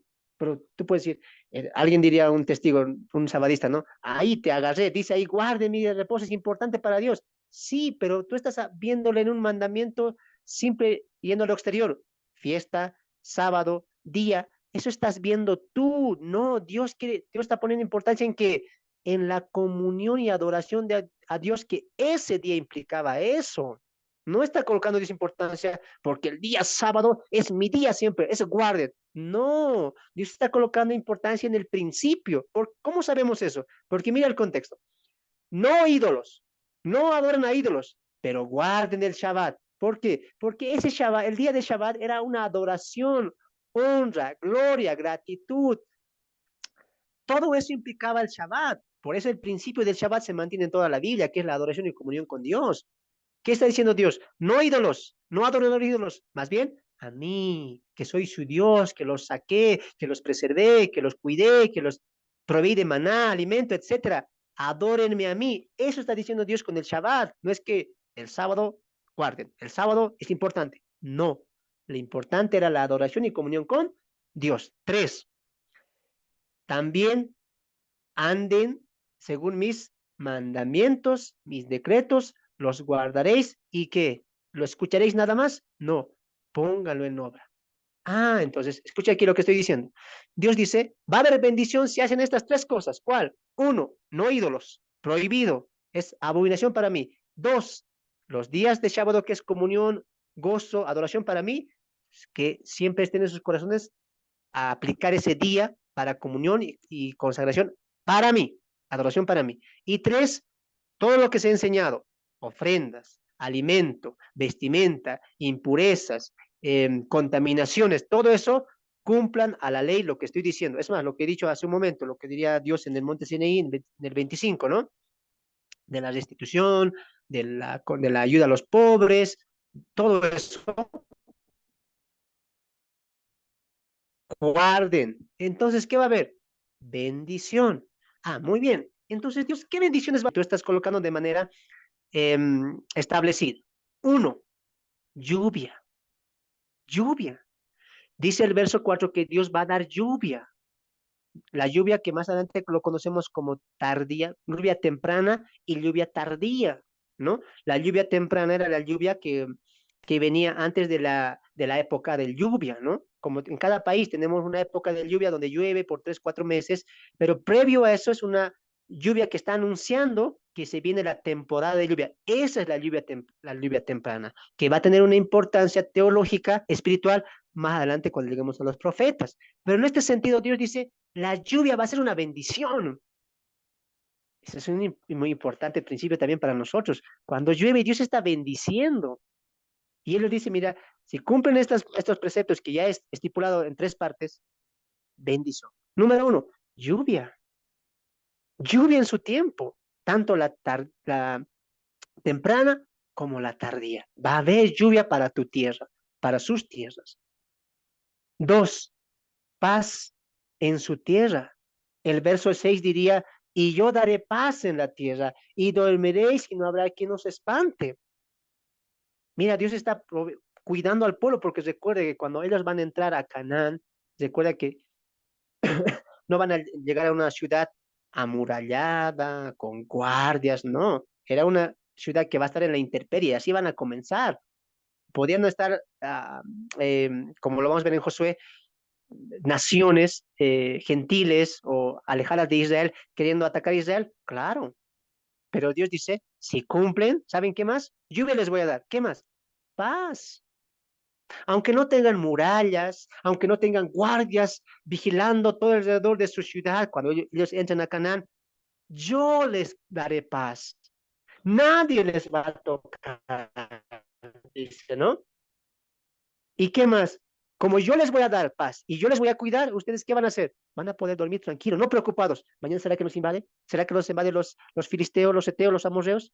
¿Será que vuelvan por venganza? No. ¿Por qué? Porque si ustedes guardan y obedecen mis mandamientos, yo me voy a encargar de cuidarles a ustedes. ¡Wow! Hermanos, es increíble lo que Dios promete. Yo les voy a cuidar, van a estar en paz, van a poder dormir tranquilos. No habrá nadie que los espante, que tengan miedo. Es más, recuerda que en ese tiempo también había bestias, ¿no? Salvajes. Ni ellos les van a tocar. Van a vivir tranquilos. ¿Y cuál es el éxito, Señor? Obedecer. Obedezcan mis mandamientos. Y hemos visto en los 3 libros que estamos estudiando hasta el día de hoy, que los mandamientos siempre es para cuidado del pueblo. Nunca ha sido porque Dios quiere, porque Dios le place. Es para que el pueblo se acerque y entienda que los mandamientos de Dios es para el bienestar del hombre. Muchos creyentes hoy en día, pero ¿por qué Dios prohíbe la bebida? ¿Pero por qué Dios prohíbe las músicas? ¿Pero por qué Dios prohíbe celebrar en Navidad? ¿Por qué Dios prohíbe ir a Halloween? Entiende que los mandamientos y preceptos de Dios es para tu bien. Si hay que hay un joven o señorita, alguien que está buscando pareja o la ayuda idónea, e incluso ellos se quejan, pero ¿por qué Dios dice, no dice un incrédulo? El apóstol Pablo dice que no os unáis en yugo desigual, pero yo le voy a convertir, yo le voy a hacer convertir al Señor. Ah, estás desobedeciendo un mandamiento. ¿Y por qué eso es un mandamiento? No unáis en yugo desigual, es un mandamiento de Dios. Pero tú reniegas contra eso, ¿no? ¿Pero por qué? Si él siempre me gusta o si ella siempre me gusta. Ah, estás desobedeciendo. Pero no entiendes una cosa. Dios da los mandamientos a los hombres, a su pueblo, a sus siervos, no porque Dios es malo, porque Dios nos quiere cuidar. Dios quiere a nosotros guardar de tal vez posibles conflictos. ¿Cuántas parejas hoy en día creyentes, el varón es creyente, la mujer nunca ha cambiado o viceversa, se arrepienten? Dios te está cuidando de eso. Veamos los mandamientos y las ordenanzas siempre para acercarnos a Dios, a su voluntad, a su gracia y a su amor y a tener más comunión con Él. Por eso Dios da mandamientos. El pueblo reniega de los mandamientos, no debería ser así. Debería entender que los mandamientos son agradables y perfectos para Dios y para nosotros. ¿Entiendes? ¿Qué diferente sería, ¿no? Si el pueblo diría, a ver, eh, nos vamos a regir a nuestro propio estatuto, como hoy en día hacen, ¿no? La mayoría de los países, la mayoría de los grupos sociales. ¿Cómo sacan estatutos? Ah, la conveniencia del hombre, ¿no? Esto vamos a legislar, punto número uno, aquí no se permite esto, pero si te das de cuenta, esos mandamientos son hechos para los hombres, a la conveniencia del hombre, y a la final destruye al hombre, ¿sí o no? Pero los de Dios no. De Dios, como son a su voluntad y su voluntad es agradable y perfecta, siempre nos van a acercar a Dios, siempre. Ahora entiendes por qué el creyente ama cumplir y obedece la voz de Dios y los mandamientos de Dios. Nosotros no nos quejamos, pero ¿por qué congregarse? Domingo, justo domingo tengo que hacer esto. No, porque a nosotros nos agrada congregarnos, porque nos ayuda, porque entramos en un mundo espiritual en comunión con nuestros hermanos, alabamos a Dios, aprendemos de su palabra. El creyente no se niega contra el mandamiento de congregarse, no dejar de congregarse como otros tienen por costumbre, sino que dice, amén, espero el domingo para congregarme, para alabar al Señor. ¿Te das de cuenta? Entonces el creyente que entiende, que ha entendido los mandamientos de Dios, lo hace por amor y entendiendo que es para nuestro bien, ¿no? Entonces hay bendición, paz. Otra bendición dice que va a haber un linaje amplio. El verso 9 dice, porque yo me volveré a vosotros y os haré crecer y os multiplicaré y afirmaré mi pacto con vosotros. Bendición de multiplicación. Van a crecer más, va a haber una población grande, van a ser fuertes, no van a tener miedo ni siquiera a sus hijos de ser esclavizados, de haber, no va a haber eso. Van a vivir tranquilamente. ¿Quién no quiere eso? Tranquilamente, que Dios cuide a mis hijos, que dé también la productividad tanto en lo material como también la fertilidad de las mujeres. Ah, Dios promete mucho al pueblo de Israel. Y la bendición más grande, ¿cuál es? La que viene a continuación. Verso 11. Y pondré mi morada en medio de vosotros, y mi alma no os abominará. Y andaré entre vosotros, y yo seré vuestro Dios y vosotros, wow, qué privilegio, caminar con Dios, tener el cuidado de Dios. Él mismo está diciendo, si obedecen, yo voy a morar, vivir con ustedes. No solamente voy a dar lluvia, no solamente los voy a cuidar, les voy a alimentar, voy a hacer que su generación, que sus descendientes crezcan fuertemente. Yo les voy a cuidar en todo sentido, sino que también voy a estar con ustedes, entre ustedes voy a habitar. Increíble la bendición de Dios. Mucha gente hoy en día piensa y dice, a ver, si ustedes son creyentes, tengo una pregunta para ustedes. ¿Por qué tu Dios que es tan amoroso, que es tan bueno, va a traer juicio? ¿Por qué? ¿Por qué castiga? ¿Por qué hay muerte? ¿Por qué permite la maldad? ¿Esa pregunta te han hecho? Ah, mueva tu cabecita, sí, sí. Y si no te han hecho, algún día te van a hacer. La gente se pregunta, ¿por qué Dios, un Dios de amor, va a dar un castigo? ¿Por qué un Dios de amor permite la maldad? ¿Por qué hace todas esas cosas? Esa no es la pregunta correcta. La pregunta correcta, ¿sabes cuál es? ¿Por qué el hombre siempre prefiere la maldad que el amor y la gracia de Dios? ¿Qué está diciendo Dios aquí? Te voy a dar bendición, paz, amor, productividad. Voy a caminar contigo. Y al final Israel, ¿qué va a decidir? No, queremos desobediencia. La pregunta entonces, ¿por qué Dios da juicio? ¿Esa es una pregunta válida? No. La pregunta es, ¿por qué tú quieres maldad, quieres iniquidad, quieres destrucción, quieres perversión? ¿Por qué tú quieres eso? No, Dios no quiere eso. O Dios dice, voy a hacer esto. No, yo quiero algo diferente, pero ustedes se van a ganar el juicio, el castigo. La maldad no viene producto de Dios, pero viene producto de nosotros, de nuestro duro corazón, de nuestro terco corazón que no quiere recibir la bendición de Dios. Incluso hoy en día, la iglesia está predicando, está evangelizando, estamos llamando a las congregaciones a restauración, a predicación del evangelio, pero la gente que dice, no, prefiero estar así. Tú prefieres el mal. Tú te conformas con un mundo con maldad. Dios no. Dios quiere darte bendición. La pregunta es, ¿la quieres? Entonces, aquí la culpa. La culpa la tiene el hombre por su elección siempre desviada al mal. Oh, hermano, cambiaría todo si obedeceríamos a Dios, cambiaría todo, Él andaría con nosotros. Sería increíble eso, que todo eso va a apuntar también a la restitución final del milenio, ¿no? Wow. ¿Es bueno o no es bueno Dios? Claro, es muy, muy bueno. 4. Consecuencias a la desobediencia. Ya entramos con lo negativo, ¿no? Consecuencias a la desobediencia. Si te has dado cuenta, siempre hay condición. Si obedeces, hay esto. Si no, hay esto, porque ese era el pacto mosaico. El pacto mosaico es condicional, grábate eso, no es condicional. El pacto abrámico es incondicional. ¿Qué es condicional, hermano? Condicional es que va a poner condiciones. Hay bendición, sí, pero cumple esto, cumple esto, cumple esto. Si no cumples, castigo, maldición, ¿no? Pero el pacto abrámico, ¿cómo es? El pacto incondicional, ¿qué es?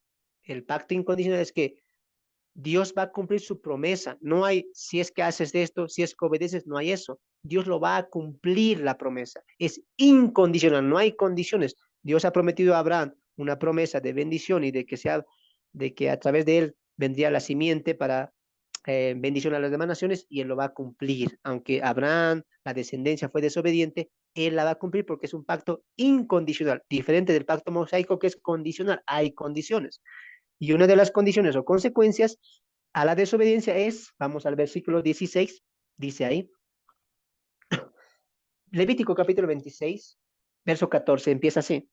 Pero si no oyeres ni hicieres todos estos mis mandamientos, y si desdeñares mis decretos y vuestra alma menosprecie mis estatutos, no ejecutando todos mis mandamientos e invalidando mi pacto. Quiero que pongas atención a esto. ¿Cómo empezaba las bendiciones a la obediencia? Con 3 preceptos importantes: idolatría, el reposo, el Shabbat, que era comunión con Dios, y número 3, guardar y hacer los mandamientos que Dios ha estipulado hasta el momento del Levítico. Pero ¿cómo empiezan las consecuencias de la desobediencia? Dice número 1, si no cumplieren mis decretos, si menospreciaren, es decir, que no tengan por importancia mis mandamientos y estatutos, y no lo ejecuten, es decir, lo escuchen, digan, ah, qué bien, pero no lo hagan, ah, eso es desobediencia, dice. Y al hacer eso, ¿cómo hacen? Invalidan, dan por bajo. Para ustedes, mis mandamientos están en el piso. No es importante. Escuchan, pero dicen, ah, qué bien, pero no lo hacen. Si hacen ese tipo de cosas, castigo va a venir, juicio, retribución, ¿no? ¿Y qué tipo de consecuencias va a haber? Número 1, enfermedad y trabajo van. El verso 16 dice, yo también haré con vosotros esto, enviaré sobre vosotros terror, extenuación y calentura que consuman los ojos y atormenten el alma. Esto es increíble, una enfermedad tremenda iba a venir si es que el pueblo iba a desobedecer los mandamientos que Dios ha estipulado en el 26, 1 al 3. Ahora dice, como te he dicho que te voy a dar bendición, lluvia, paz, multiplicación, descendencia, etcétera, y es más, mi presencia irá con ustedes, lo contrario, la otra cara de la moneda.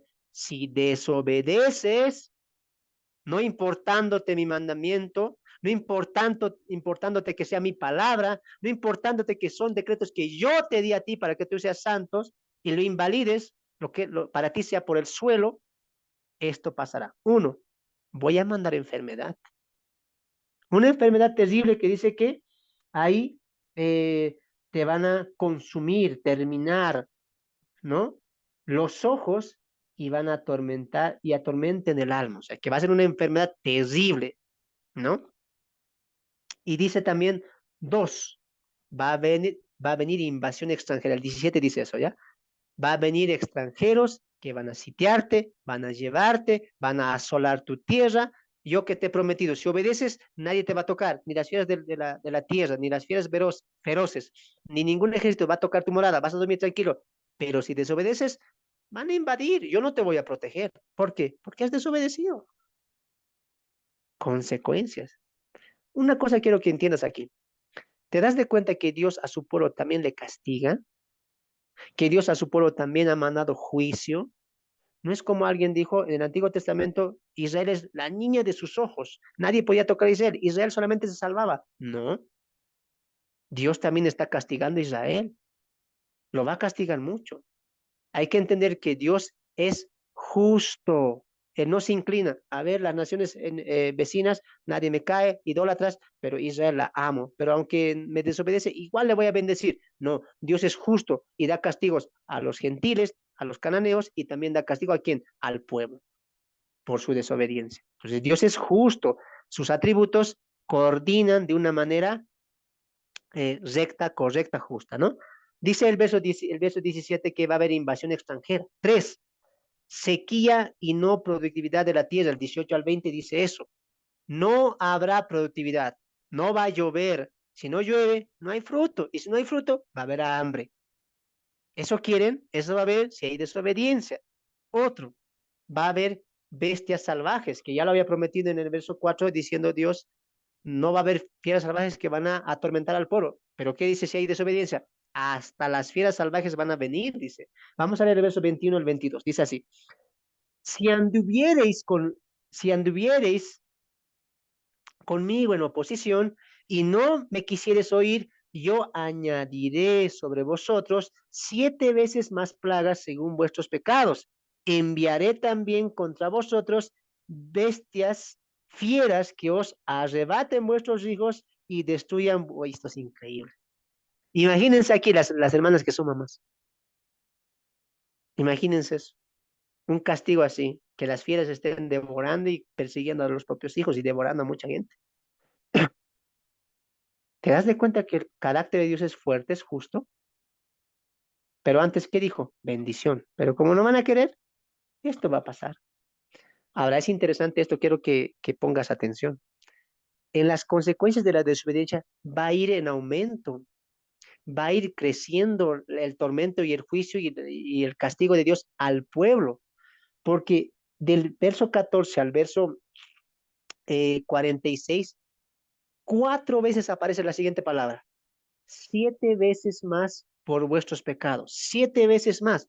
Mírame aquí con atención porque sé que el tiempo no nos va a dar, así que quiero que atiendas esta parte, ¿ya? Yo sé que tú lo vas a leer o ya lo has leído.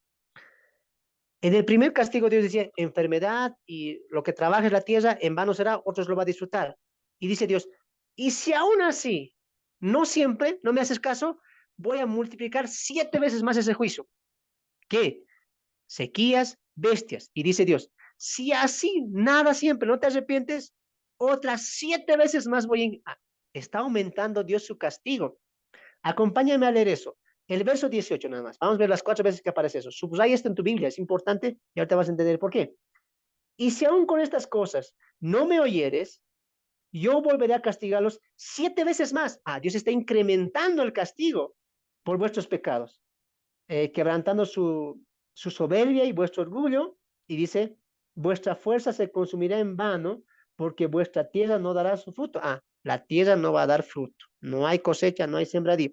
Aún así, el pueblo, nada, no se arrepiente. Ah, ¿qué dice el texto? 21. Y añadiré sobre vosotros 7 veces más plagas sobre vuestros pecados. ¿Qué va a añadir Dios? Bestias, que los devoren. ¿Te das de cuenta que está incrementando y cómo Dios utiliza 7 veces? 7 veces, yo creo que se dan dando de cuenta, ¿no? Ya, muy bien. Avanzamos al 24. 23. Y si con estas cosas no fueres corregidos, sino que anduvieres conmigo en oposición, nada siempre, no entiende, no se arrepiente, más al contrario, sigues tan tercos, ¿qué dice Dios? Yo también procederé en contra de vosotros y os heriré aún 7 veces más por vuestros pecados. Dios está incrementando el juicio y el castigo al pueblo. ¿Te das de cuenta? Y en este caso, ¿qué dice? En este caso dice, va a haber desesperación, falta de alimento, pestes.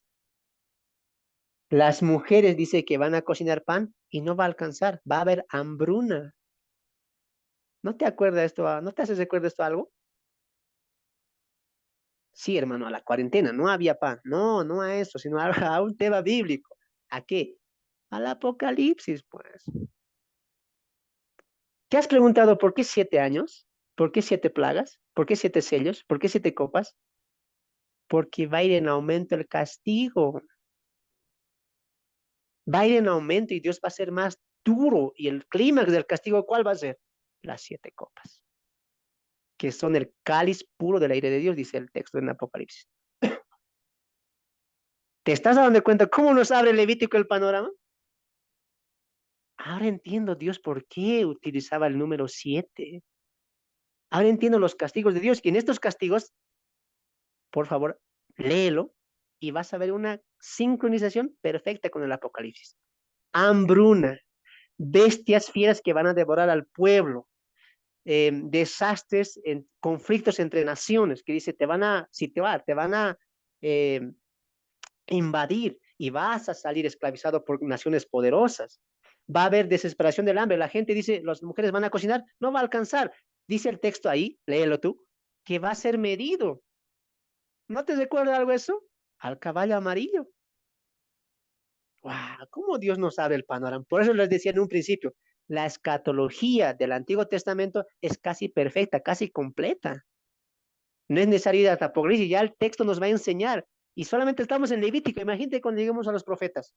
Esto va a ser rico, hermanos. Ahora, dice ahí, ¿ya?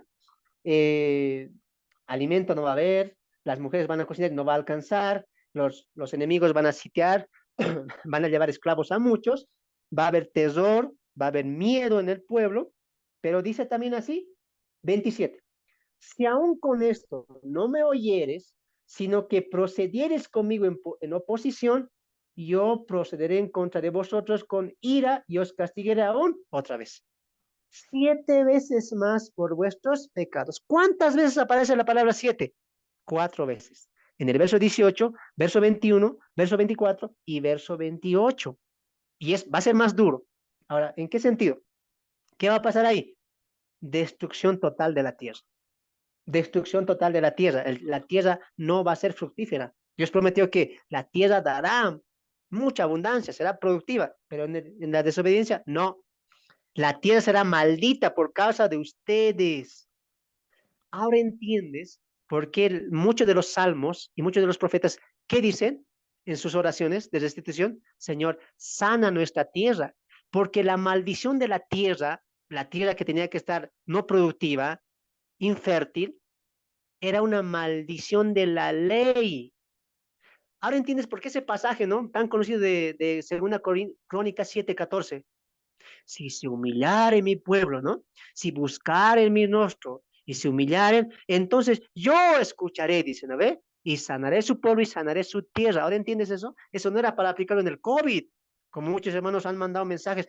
Crónicas 7:14, Dios bendiga nuestra tierra. No es para eso, era para el contexto del Antiguo Testamento bajo la maldición de la ley. Porque la maldición de la ley, una de las maldiciones, ¿cuál era? La tierra iba a quedar inútil. Por eso muchos de los profetas, ¿cómo oran? Salva, nuestra tierra, restituye nuestra tierra, porque la tierra había quedado en maldición de productividad, infertilidad, por causa del pecado de Israel. Ah, hermano, entonces no era para traer lluvia aquí a mi país que no está lloviendo. No. Ahora en el Nuevo Testamento la iglesia, no vemos que el apóstol Pablo nos diga, oren por tal productividad. No. La iglesia ahora ora por las cosas espirituales.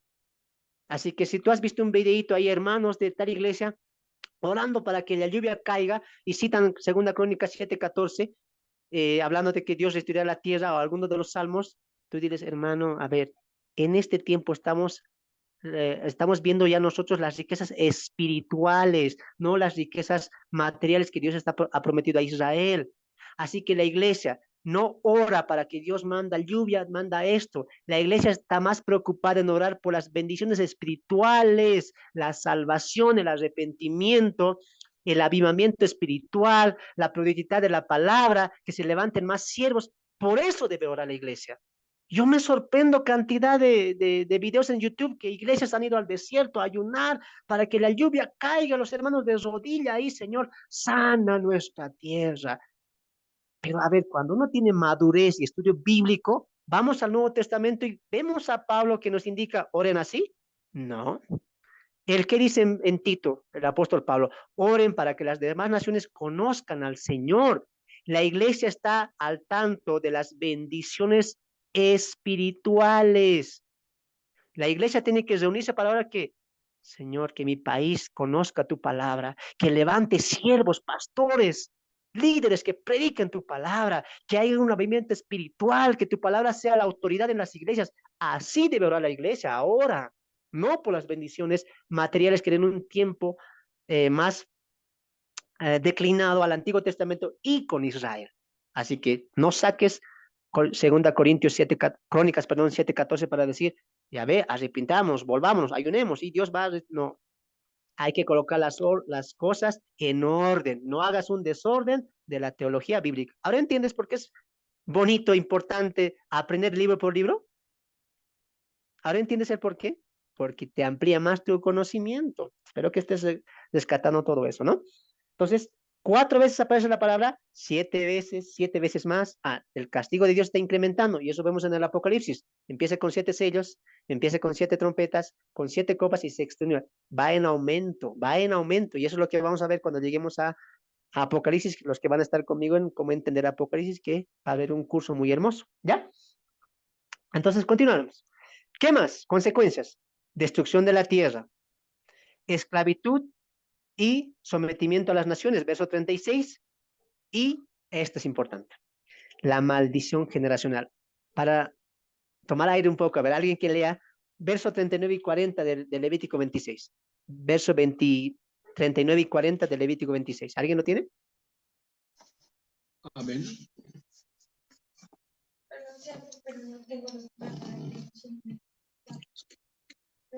Adelante, adelante.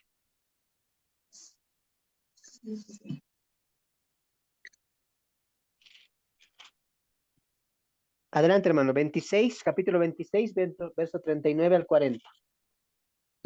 Amén. Dice así: a los que queden de vosotros decaerán en las tierras de vuestros enemigos por sus iniquidades y por la iniquidad de sus padres, decaerán con ellos y confesarán sus iniquidades y la iniquidad de los padres por sus prevaricación. ¿Con qué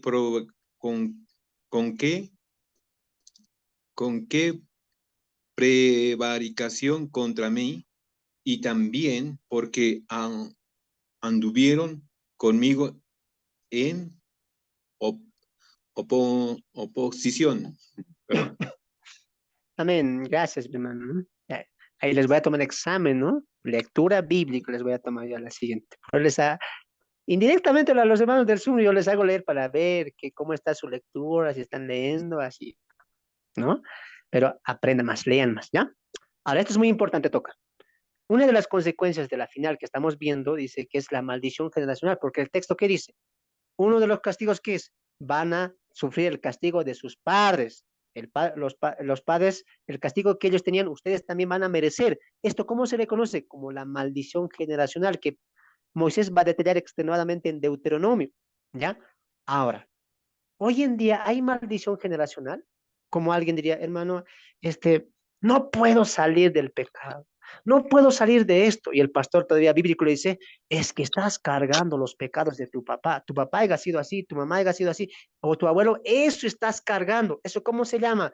Maldición generacional. Y la iglesia o el creyente que dice, sí, eso es de mi papá, por eso no puedo salir de este pecado, de esta condición que tengo, porque estoy cargando los pecados de mis antepasados, ¿no? Eso se le conoce como la maldición generacional, que no aplica a la iglesia, pues, porque no estamos en la ley y era una maldición para Israel que tenía el pacto mosaico. ¿Había la maldición generacional? Claro. Ahora, hemos entendido también mal eso, porque esto vamos a entender cuando lleguemos a Jeremías, Ezequiel y Daniel, de la maldición generacional. Escucha lo que voy a decir a los que quieran aprender esto y lleguemos a esos libros, ya van a saber más.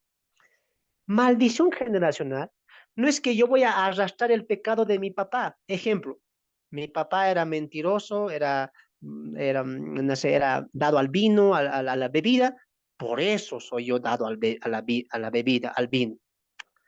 Yo digo, ay hermano, no sé, ¿a quién están escuchando?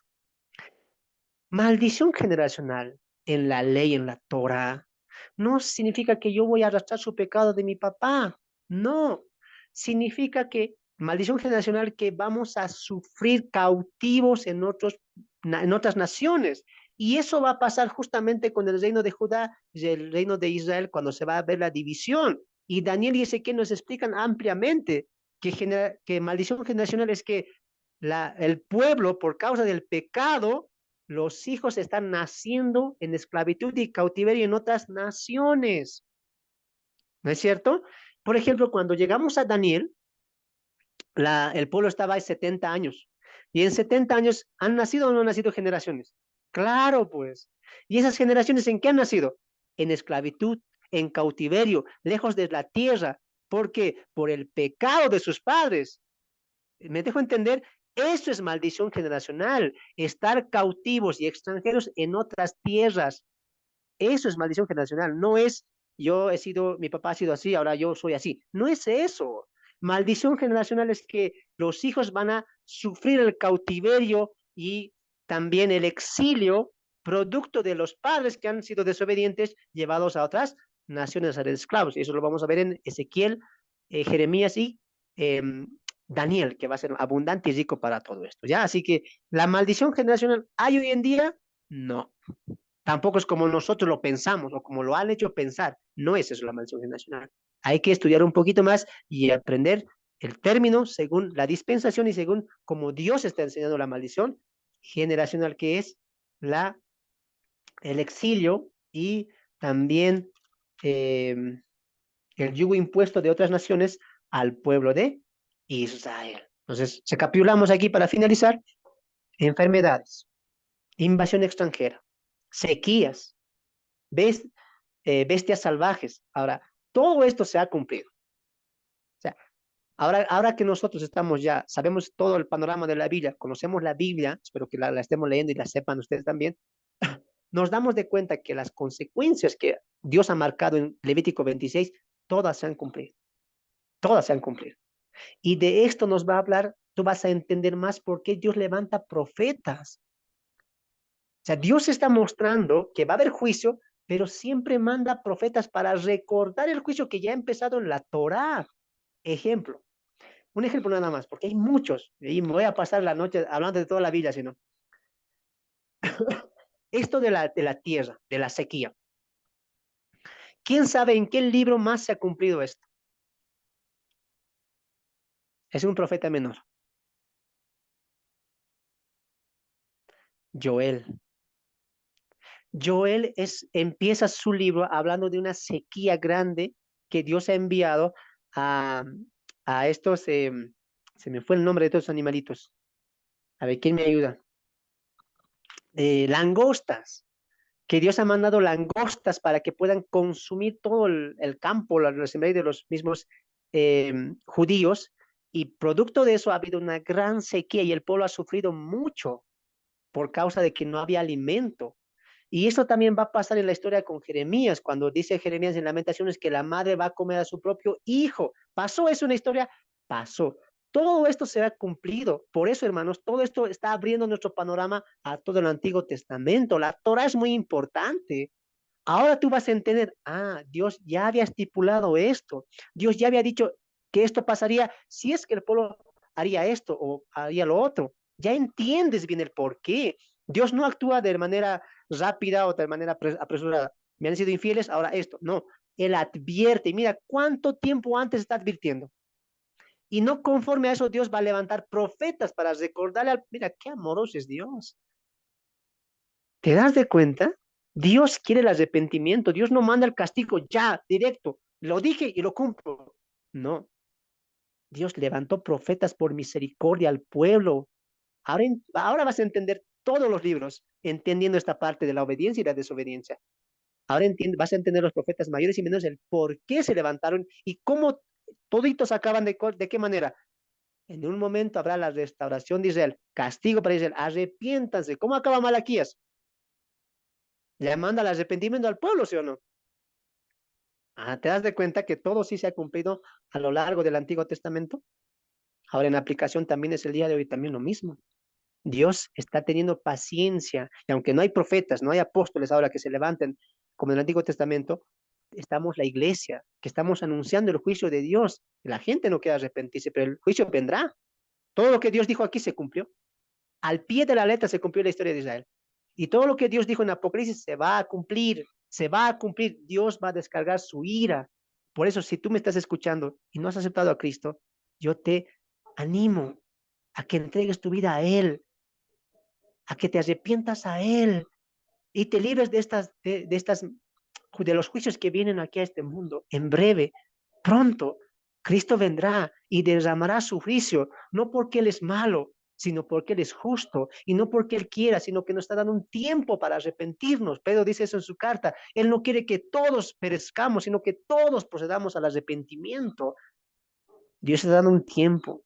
Y este año que está pasando ha sido un año de misericordia para que muchos se arrepientan. Y el año que viene, Dios también, si aún no viene Él, será un año de misericordia donde Dios seguirá haciendo que la iglesia trabaje y el evangelio emerja y que personas como tú y como yo lleguemos a la salvación de Cristo. Y si tú no eres una de esas personas, ven, ¿qué esperas? Ven a la salvación, como dice el autor de los Hebreos, hoy es el día de salvación. Ven y salva tu alma y salva tu vida y ten vida eterna en Cristo Jesús. Finalizo con lo siguiente. Levítico acaba de la siguiente manera. Obediencia, ordenanzas, mandamientos, obedezcan y cumplan y ingresen a la tierra prometida. Y hay consecuencias también por ello. Muy bien. Ahora, Levítico nos enseña sobre el pecado y la santidad de Dios. Y eso vas a resaltar siempre en tu mente. Todo lo que hemos visto nos habla de la santidad de Dios. No busquemos el por qué. ¿Por qué Dios hace esto? ¿Por qué Dios quiso esto? ¿Por qué Dios quiere así? No. Veamos la santidad de Dios. Dios nos muestra su santidad y nos está mostrando lo negro de nuestro corazón. Por eso Dios, a través de Levítico y de su santidad, nos enseña un cambio interior para que mostremos eso en un cambio exterior. ¿Te das de cuenta? Entonces, aprendamos cómo Dios ve el pecado, cómo Dios mira el pecado, cómo Dios mira lo impuro, lo sucio, lo contaminado. ¿Para qué? Para que no hagamos eso y estemos siempre bajo la voluntad, la adoración y la honra y el temor a Dios. Muy bien. Entonces, es muy importante entender eso. Ahora, en la santidad, perdón, en la santidad de Dios, la obediencia es clave. La obediencia es importante. Nosotros como salvos en Cristo vivimos la época de la santidad, estamos caminando en santidad, siguiendo la santificación en el plan de la salvación. Pero una palabra es importante, obediencia. Obediencia es importante. ¿Y qué quiere Dios? Dios quiere obediencia. ¿Y cómo Dios retribuye eso? Con bendición, con mucha bendición. ¿Qué quieres tú? ¿Bendición o consecuencias de la desobediencia? Dios coloca dos márgenes. Si obedeces, esto, si no, esto. La pregunta es, ¿estamos obedeciendo? Y alguien dijo una vez, Hermano, tienes razón. La obediencia va a traer la salvación. Escuche, por favor, para finalizar. La obediencia trae salvación. Parece cierto, pero no es verdad. No es verdad que la obediencia trae salvación. Si obedecemos, Dios nos salva. Si nos vestimos así, Dios nos salva.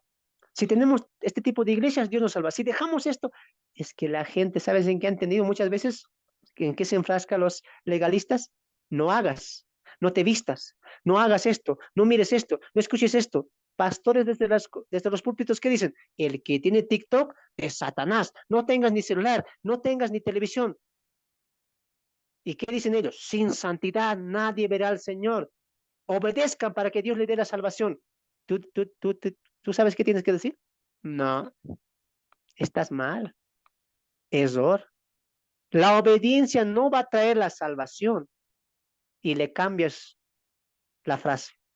¿Cuál es la verdad? La salvación va a traer la obediencia. Hermanos, si no somos salvos, no vamos a poder, perdón, si no somos salvos, no vamos a poder llegar a la salvación por la obediencia, por más bueno que seas, aunque te vistas bien, aunque hagas las cosas bien, si no hay salvación, siempre vas a caer. Es al revés. Lo que trae la obediencia a Dios, ¿qué es? La salvación. ¿Por qué? Porque tenemos al Espíritu Santo, tenemos la mente de Cristo, somos el pueblo de Dios y dice Pablo en Efesios capítulo 2 que Dios nos escogió para obras que Dios predestinó desde antes, para que siguiésemos en ella. Ahora somos guiados por Dios a la obediencia. Ya no buscamos la salvación por medio de nuestra obediencia, sino que somos salvos y obedecemos a Dios. Esa es la diferencia. Entonces, Levítico nos enseña eso, que la obediencia siempre viene producto de qué? De la salvación. En este caso para el pueblo porque conocían a Dios. Nosotros, por aplicación a la iglesia, vamos a obedecer a Dios. ¿Sabes cómo? Porque somos salvos. Porque Él nos ha rescatado de nuestra vana manera de vivir. Y la obediencia para nosotros, amados hermanos, es un privilegio, es un honor, es una honra. De eso a la obediencia. Jesús hablando de eso diría, si me amáis, esa es la cláusula, si me amáis, van a guardar mis mandamientos. La iglesia obedece al Señor, al llamamiento de la predicación, y estamos aquí también por eso. Estudiamos la palabra por obediencia al Señor, porque sabemos que este es nuestro alimento espiritual y estamos acá, a pesar del clima, del tiempo, de que tenemos sueño, de que estamos cansados. Yo lo sé, pero si la obediencia no es impulsada por el amor al Señor, hermanos, no sirve de nada. Sea que estés aquí estudiando, sea que estés en la congregación, sea que estés en un ayuno, sea que tienes un tiempo de devocional, siempre hazlo por amor al Señor, por honrar al Señor, por agradar a tu Dios. Nunca pierdas de foco eso. Y cuando crezcas en madurez, ¿sabes cómo vas a hacer la obediencia? Ya va a ser tu pan de cada día. Para mí eso ha pasado. También he empezado como tú. Me costaba leer la Biblia. Me dormía. Voy a empezar a leer Génesis. Y empezaba en el principio y lo dejaba. Pero este es un proceso y Dios quiere eso, que aprendamos a obedecerle. Y en la obediencia va a estar nuestro deleite. Si no empiezas, hermano, ¿cuándo lo vas a hacer? Si no empiezas a aprender a obedecer a Dios, ¿cuándo lo vas a hacer? Vas a seguir al año posponiendo tus metas. Al año voy a salir a predicar. Al año voy a empezar mi estudio de la palabra. Al año voy a hacer esto. Al año, y al año, ese año va a pasar 15, 20, 50 años y te vas a arrepentir. Dios quiere que empieces tu proceso hoy. ¿Es difícil? Claro. ¿Va a ser costoso? Sí. Pero Dios estará con nosotros siempre en nuestras debilidades y en nuestras flaquezas. Y en un futuro, en un tiempo, tú verás, valió la pena. Valió la pena la obediencia a Dios. Y hoy ya no reniego la obediencia, sino que me deleito en la obediencia a mi Dios, porque le amo, porque le honro y porque quiero agradarle todos los días de mi vida. La santidad es algo muy importante para Dios y también tiene que ser para nosotros. Sed santos, porque vuestro Dios es santo. Para mí ha sido un placer estar con ustedes en Levítico. Nos vemos la siguiente semana en Números, llegando a la introducción de Números. Hemos finalizado Levítico, no hemos podido llegar al capítulo 27, donde va a ampliar un poco más leyes, pero el fin es el mismo que hemos detallado el día de hoy. Para mí, Ha sido un placer estar con ustedes en este tiempo de estudio de la palabra, que haya sido de mucha edificación para ustedes. Y recuerden que tenemos un Dios santo, el cual está con nosotros y quiere que vivamos de una manera santa y piadosa en nuestro tiempo de conducta y peregrinaje aquí en la tierra. Hermanos, pensemos siempre en Dios y vivamos cumpliendo sus mandamientos por amor y gratitud a aquel que murió en la cruz por nosotros. Que Dios me los bendiga. Nos vemos la siguiente reunión en Introducción a Números. Muchas bendiciones.